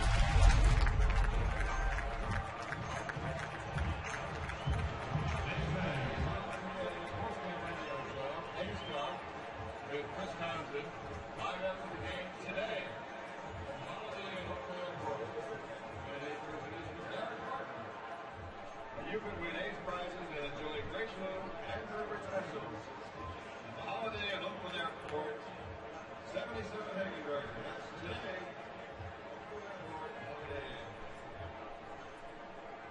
Fans, when you get a chance, you gotta check out the 2K Sports Gaming Lounge outside of the West Side Club. A very fun place to be. Let's video games. I'll forget about that. I'm especially want to say my newest fan, Matt Stevenson. Well, we have your very own.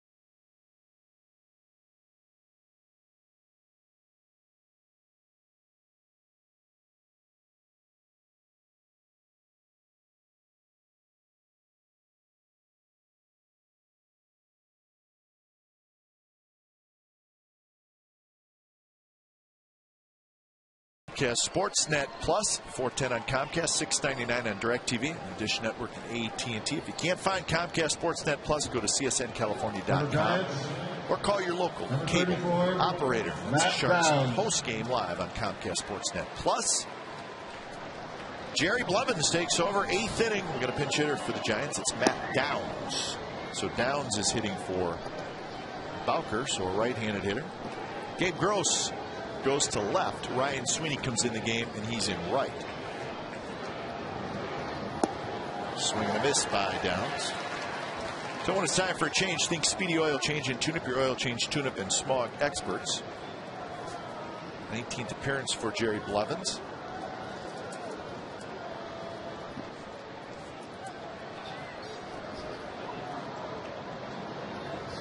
Swing and a miss, 1-2.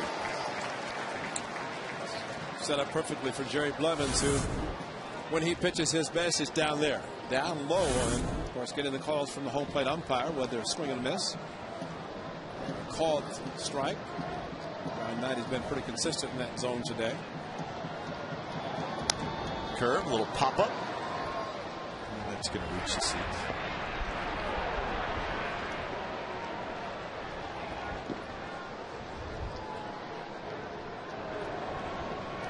Brad Ziegler.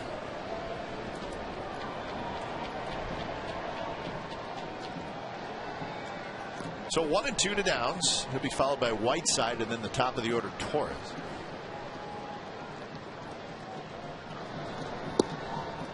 Strike 3 called, a fastball on the inside corner. Well, you talk about extension. Following through, Jerry Blevins did it to perfection, right over the top, and just nailed the inside corner. And as was the case yesterday, Kurt Suzuki was set up inside. Oh, it's Ty Waller. That's right, the bench coach / manager. Guys, I got the walk down there. It's looking good, isn't he? Yeah. So when it's time for a change, think Speedy Oil Change and Tune-Up, your oil change, tune-up, and smog expert. Ziegler coming in to face Molina.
Year-old who was hit in the head with a line drive earlier in a high school game, and the young man he threw the ceremonial first pitch to was Zach Byers from De La Salle High School. Zach is the one who hit the ball. So those two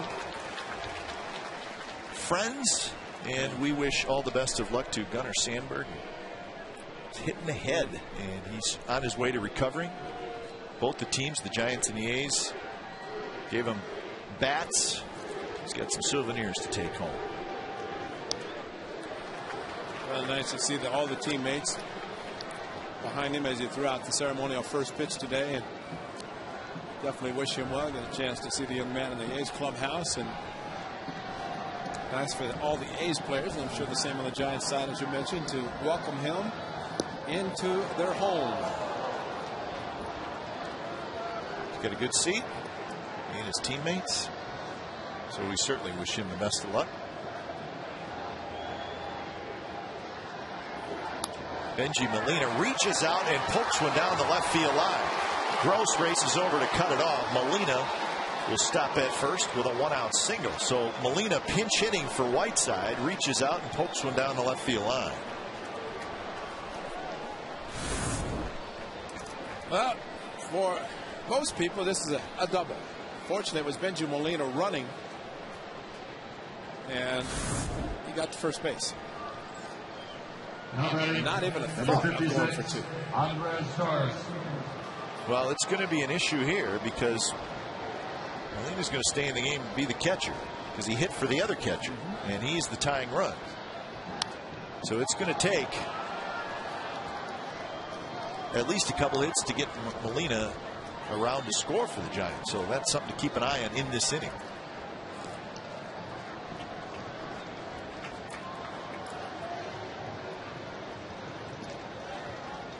Andres Torres, the 0-1 pitch. He takes just a bit inside. Torres 0 for 2 with a walk and a stolen base. Breslow, the lefty, loosening up.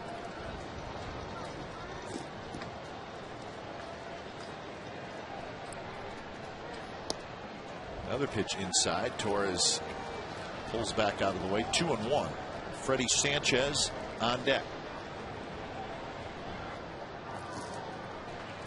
Bob Guerin was ejected a couple of innings ago. So Ty Waller running the show. That's too bad because Bob Guerin should never had to go on the field. Proper call had been made. He wouldn't have had anything to argue about.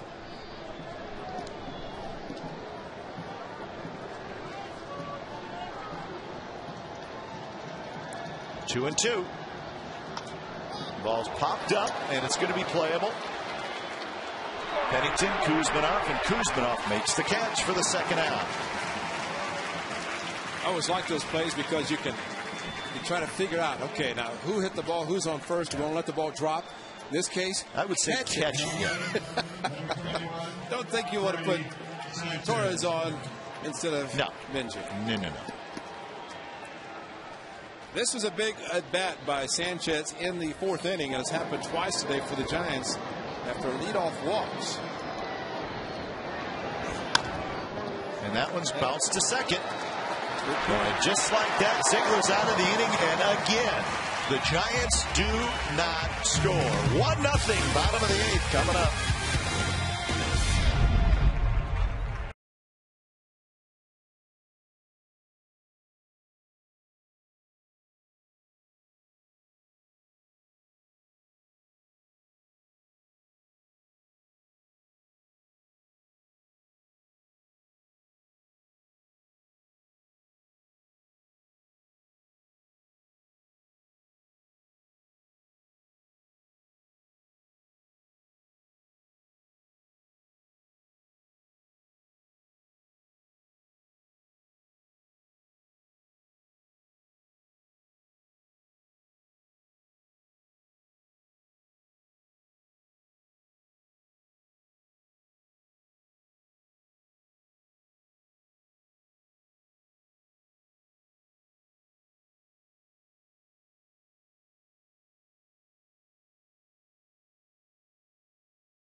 Here's our McDonald's game summary. 0-3-0 for the Giants. 1-3-0 for the Athletics. Number 11, Raj. So that is our McDonald's game summary.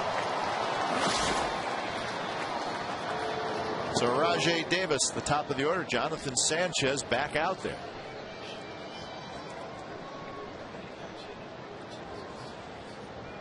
.106 pitches to start this 8th inning.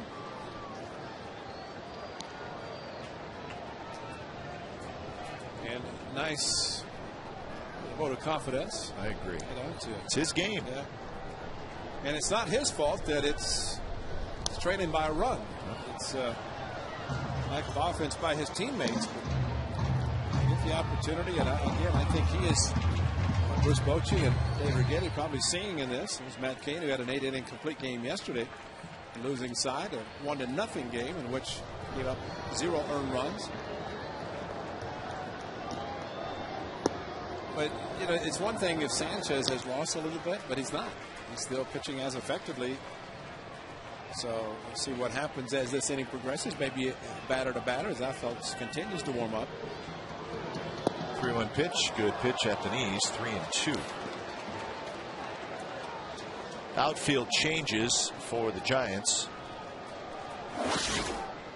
Torres moves to left. Scherholz is in the game, and so is Molina. So Whiteside out, Bowker out.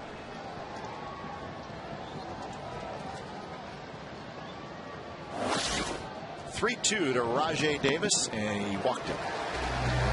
That may do it for Sanchez. Bruce Bochy is indeed coming out. So walk number 5, and Jonathan Sanchez does not have a chance to get a win today.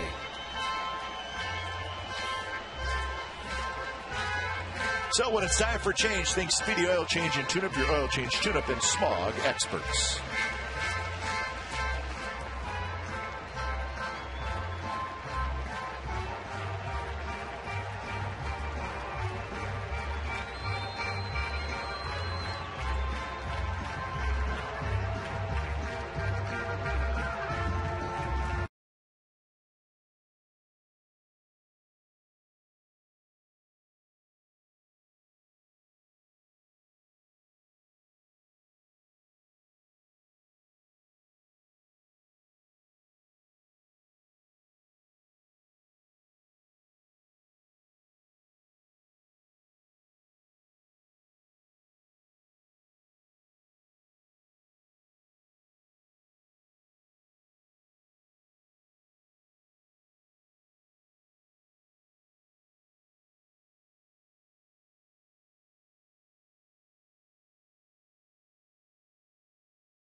Game 3 of this Bay Bridge series. Sharks and the Hawks. Game 4, unfortunately, the Hawks win it. So they move on, and the Sharks are done for the year. And the Lakers and the Suns going at it in Game 3. Suns trying to fight back in that series. That felt very similar to the pitcher he's replacing. The A's lead 1-0. Both teams with 3 hits. No errors. A very well played game. Derek Barton, will he be sacrificing as Mark Ellis did last inning? But the A's played the only run of the game. Sandoval thinks so. He's in on the grass. Barton squares, bunts it back to Affeldt, who will throw it to Freddie Sanchez, who races over to cover first. So Barton does his job, gets the sacrifice down. The A's did this in the 7th inning, and it got him the run. A's have done a terrific job of playing small ball in this series, executing, and it's one of the big reasons why I think they've won the first 2 games of the series. Absolutely. I think the A's realizing more and more that if they hit a home run, it's not going to be something they're trying to do. It's something that's going to happen. So the base running, Rajai Davis, though, second base, it's not a given that he will not try to steal third. Sandoval off the line.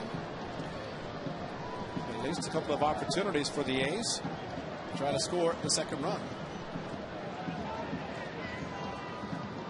He's thinking about it. Sanchez at second is trying to keep him close, but Rajai knows that he can get off as far off the bag as Sanchez is from the bag. Time I felt did the spin move, thinking that he might be running.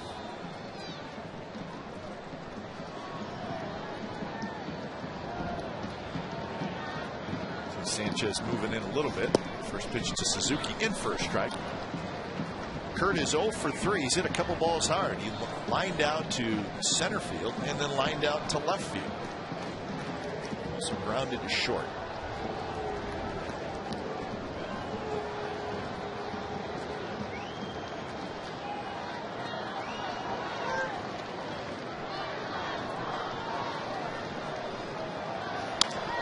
Line drive, base hit right center field. Rowan has it. The throw home is going to be not in time, and Suzuki gives the A's the 2-0 lead.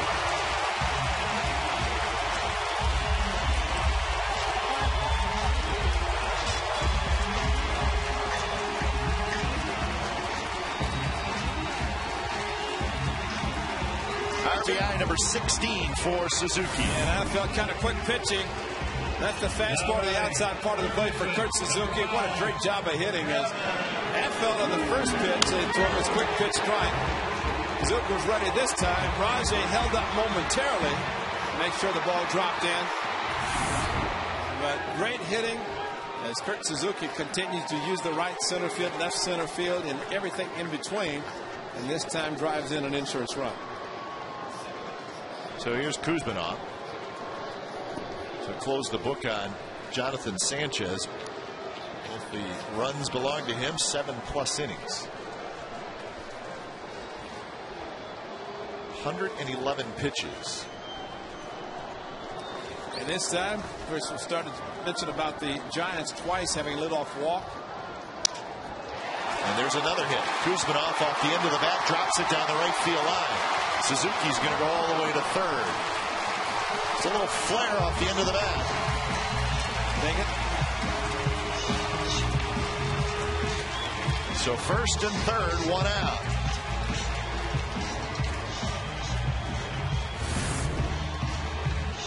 Well, that's perfect hitting. A hard hit single by Kuzma, his first at bat off Sanchez. Now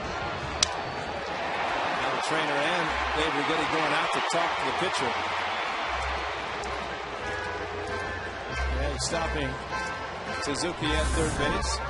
Got Vitro setting up the hit. But twice, Giants have had a runner trying to advance him to third base and not being able to do it. Nope. And that's the difference in the way the A's have done it twice. The sacrifice, last inning, sacrifice this inning. And come through with a hit to give them a couple of runs.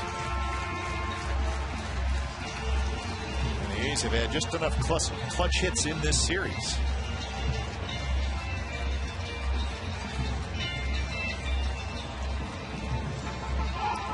And Sweeney in for defense as he got most of the game off.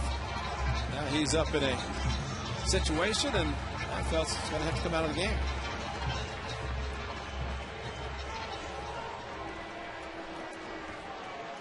So Affeld's coming out, and whoever comes in will have plenty of time. So when it's time for change, think Speedy Oil Change and Tune-Up, your oil change, tune-up, and smog experts.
Toyota, yes.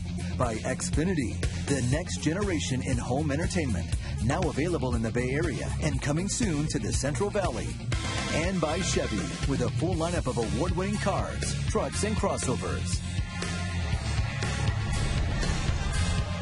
Well, make sure you join us Tuesday on Comcast Sportsnet California. The A's open up a 3-game set in Baltimore against the Orioles. Dallas Braden, Jeremy Guthrie will be the pitching matchup. Coverage begins at 3:30 with A's pregame live, and then the ball game at 4. The home of A's baseball is Comcast Sportsnet California. So the A's and the Orioles. The Orioles lost again today. They are 14-31, and that is the worst record in the major leagues. That'll be a 3-game series. Right here, the A's trying to finish off a sweep of the Giants. They lead 2-0, and they're looking for more here in the bottom of the 8th. 1st and 3rd. 1 out, and the new pitcher is the lefty Dan Runzler. And he faces the left-handed hitting Ryan Sweeney. Runzler, very hard thrower. Basically fastball slider, so 2 pitches that pretty much all that, in this case, Ryan Sweeney looking for. Infield playing back for a double play. He's trying to plate the runner from third base.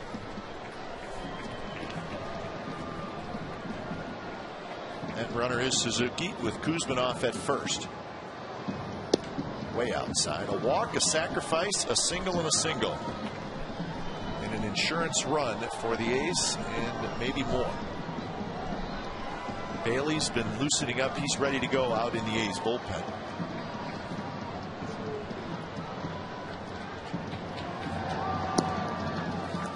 Giants will have Sandoval, Huff, and Uribe. 3 scheduled hitters. Not think that Andrew Bailey would need a lot of time to loosen up today after his performance yesterday. Probably still hot from yesterday. Bringing some gas. A lot of high octane yesterday. That's a base hit to left field. Sweeney just poked it through the left side. Suzuki scores. 3-0 Athletics. Nothing fancy, just go with the pitch. Absolutely. And then going to the right-hander, Bochy out immediately. As Ryan Sweeney, textbook. Fastball away, it was up.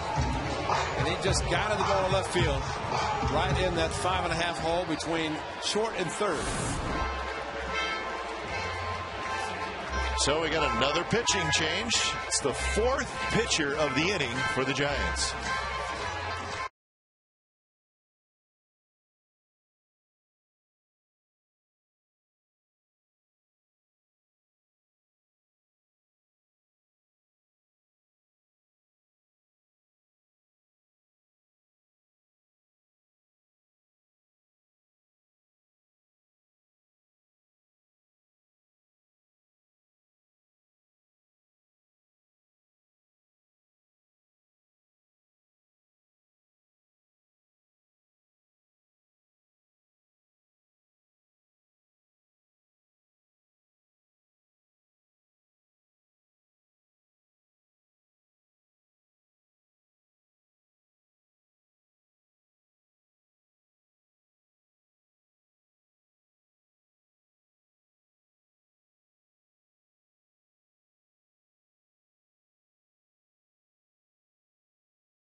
Sweet experience. Game tickets and food package including wings, sliders, hot dogs, popcorn, beer, and water, all for only $99 per person. For more information, visit OaklandAthletics.com.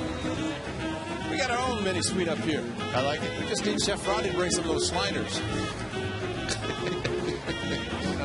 Isn't today Sunday? Isn't that it's Slider Sunday? Slider Sunday, and it's the last day of the homestand, so He's got 11 days to prepare for the next homestand. Should be a good batch then. That's right. Waiting for that assortment of goodies he says he's going to bring up here, and so we can talk about all the fine services here at the Coliseum. Familiar face, Santiago Casilla, brought up from Giants AAA affiliate Fresno, and he pitched on Friday night. So we got to know Santiago, his days with the A's. Good guy.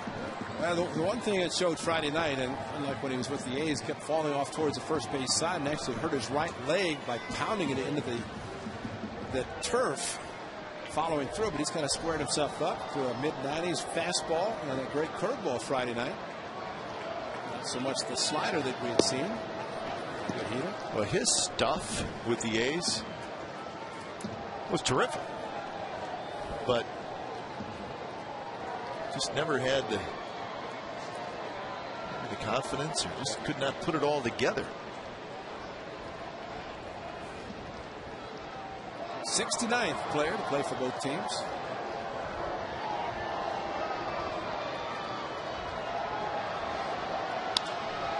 Fastball.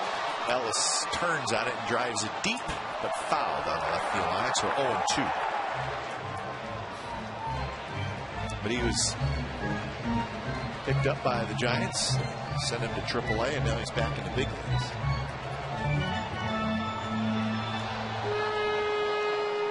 Three hits and a walk in the inning. Most important, 2 runs for the Athletics.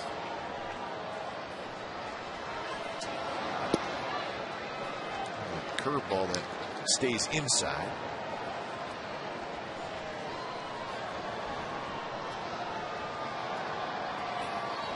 Ellis, a walk, a line out, and a sacrifice.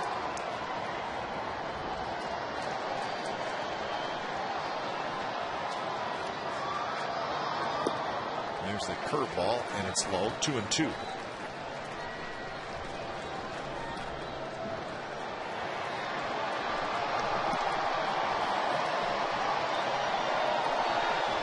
Crazy George is back, starting the wave.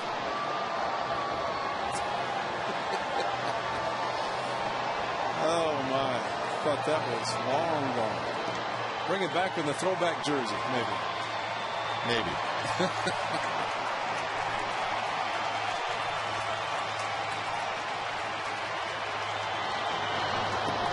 That one to the backstop, not even close. And both the runners move up.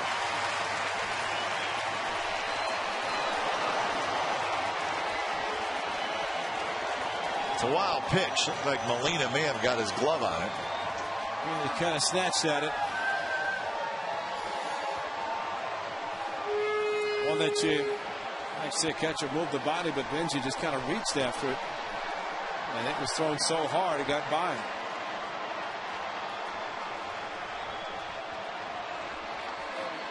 So the infield comes in, and a chance for a really big inning now for the A's. In a game that was 0-0 through 6, 1-0 through 7. Now the A's can just bust it open.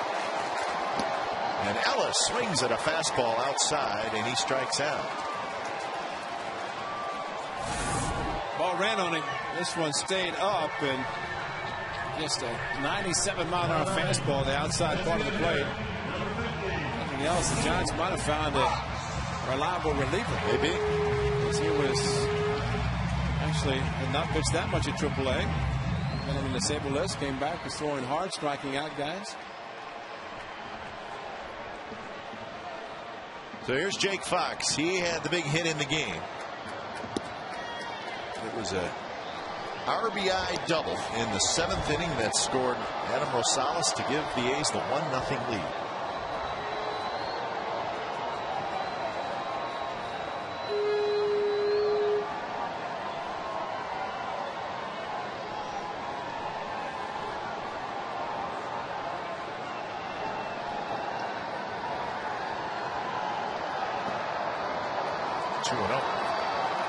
Padres have busted it open up in Seattle. San Diego 7, Seattle 1 in the 8th inning. That was a 3-1 game, but San Diego scored 4 times in the top of the 8th inning. You watch Benjamin Molina behind the plate. This is a crucial time. He's got a runner at third. And the one thing noticed about him, when there's runners on base, a lot of catchers usually will see them put the bare hand behind the mitt. He puts it behind his back. So there it is. And it makes it difficult to block a ball if your hand is behind your back, because you want to kind of use your whole body instead of straightening up. He kind of straightens up, and especially with a hand behind the back. You can't use the proper technique in blocking the ball. Sacrifice the right hand, the throwing hand, by he's protecting it all the way. And a 4-pitch walk to Fox loads the bases. Time now for the deep drive of the game. It was indeed Jake Fox, as came up with a big hit off Jonathan Sanchez. That was after a base hit sacrificed by Mark Ellis and a run-scoring double. He scored Adam Rosales. The first run of the game. The A's have since added a couple. So Jake Fox and Freda walked him on 4 pitches. First base. Number 18, Gabe Gross. There's Gabe Gross, the 8th A's hitter to bat in this inning.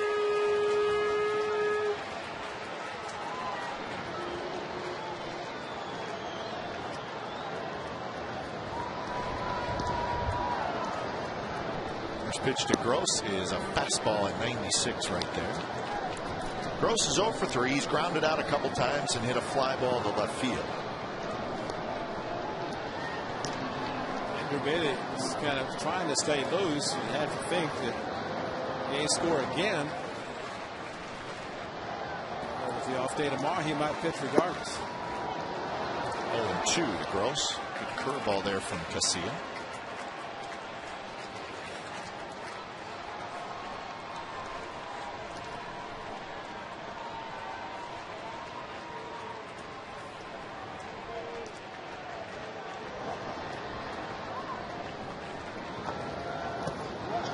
Ball in the dirt, but Gross goes around, and Casilla works his way out of the jam, but the A's get a couple of big insurance runs. So we are headed to the 9th inning. Bailey's coming in, and the A's are 3 outs away from a sweep. They lead 3-0.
Number 48, Pablo Sandoval. 3-0. The A's over the Giants. And Andrew Bailey's going to try to finish up the sweep as Sandoval steps in. Sandoval, Huff, and Uribe. Were those all the Pandas leaving? Yep, they've had no fun this weekend, and they're heading home.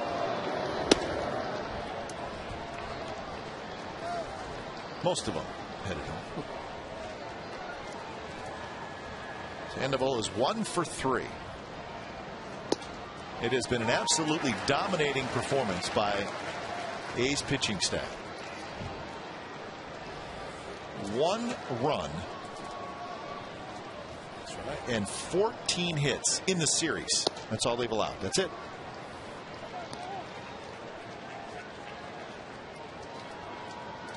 Eight innings today.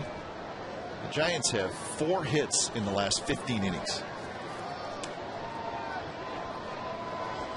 2-1 to Sandoval. And he hits it on the ground. Pennington has it. Straightens up. Throws. 1 out.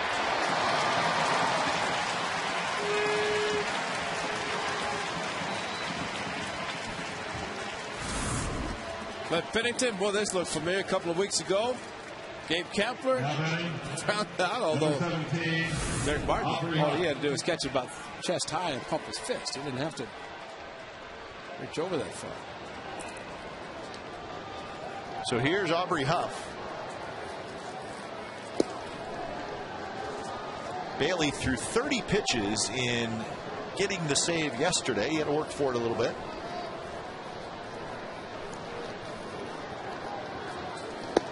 There's a strike, 1-1.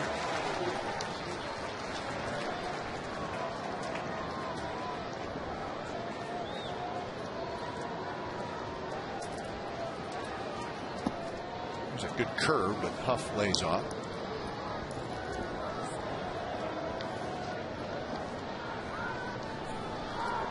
Keep it right here in Comcast Sportsnet California. A's post-game live will come up immediately following the game. Post-game live will be from right here at the ballpark. Mindy and Shooty, excuse me.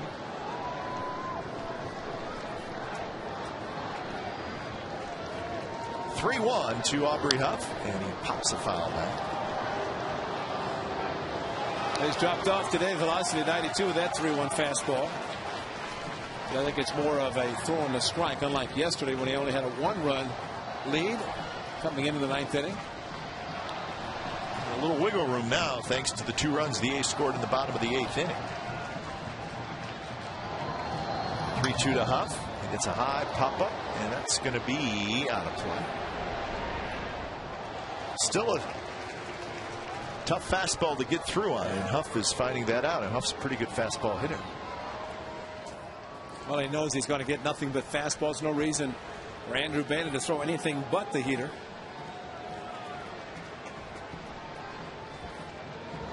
Payoff pitch. That one's driven to center.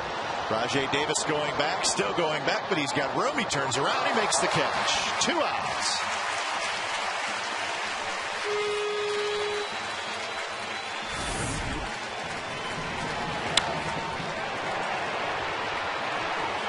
You see Rajai turn his back and go and then turn back around. You know it's going to be caught. And indeed it was. Mike Murphy, long time equipment manager for the Giants. Always good to see Murph. And as always, he's there on the bench with the boys. Uribe, 1-hopper. Ellis has it, and that's the ball game. So the sweep is completed, and it's completed thanks to a dominating performance by the Oakland A's pitching staff. Back-to-back shutouts. They allow 1 run, just 1 run, to the Giants in the 3-game series. The final score: the A's 3 and the Giants nothing. So the A's finish up the homestand with the sweep, and they get over the 500 mark. How about that? They're now 23-22, and that's big as they head out on what will be a 10-game road trip. So momentum heading out on the road. That is always nice, and the A's certainly have that as they sweep the Cross Bay rival Giants. 3-0 is your final. Again, pretty simple, Ray. Good pitching, just enough hitting. You play pretty good defense, and you win the game, and you sweep the Giants. Well, there's no doubt the pressure Sanchez was facing a little bit today because of lack of offense for the Giants, but the A's just kept battling, and Ben Sheets did a tremendous job keeping the zeros on the board until the A's were finally able to break through. And I think, too, you talk about Sanchez and his pressure. I think if you're the A's, you also know, hey, the team across the Neo dugout is really struggling to score runs. Let's just get 1 or 2. If you get 1 or 2 against a team that's not a real good offensive team and they're struggling on top of that, you're probably going to win the game. Absolutely, and there's no question this is a style of play the A's have to rely on. The great pitching, the defense, some great plays again today. But that's the formula. You're not going to score a lot of runs, but you get pitching like you got today with Ben Sheets, everything is fine. Great to have you, Ben. All right. So no decision day, Ben, but you pitched awfully well. Take us through your game plan, knowing that it's a Giants team that right now is really, really struggling offensively. How did you approach them? I didn't know they were struggling, to tell you the truth. But I just tried to worry about myself and go out there and make good quality pitches. And I've always believed that quality pitches are good hitters out. And we made a lot of them today. And Ben, there's no question you're the leader on this staff, and you've seen some great guys pitch in front of you over the weekend, Friday night with Cahill, yesterday afternoon with Joe Gonzalez. How much you guys feed off each other? And I know you want to do your part. You're doing a great job, but just pitch day after day and just try to match what some of the other guys have done. Well, we're just worried about getting better each and every day and keeping our team in the game and making as many quality pitches as we can. And them guys have been doing a great job. And as long as we can keep getting deep into games and we can allow our bullpen a little bit of rest. And, that's our goal as a starting staff, to get as many innings as we can and keep us in the game and hopefully pull out victories. And, Ben, it looks like the last 3 or 4 starts, you've started to use a cutter a little bit more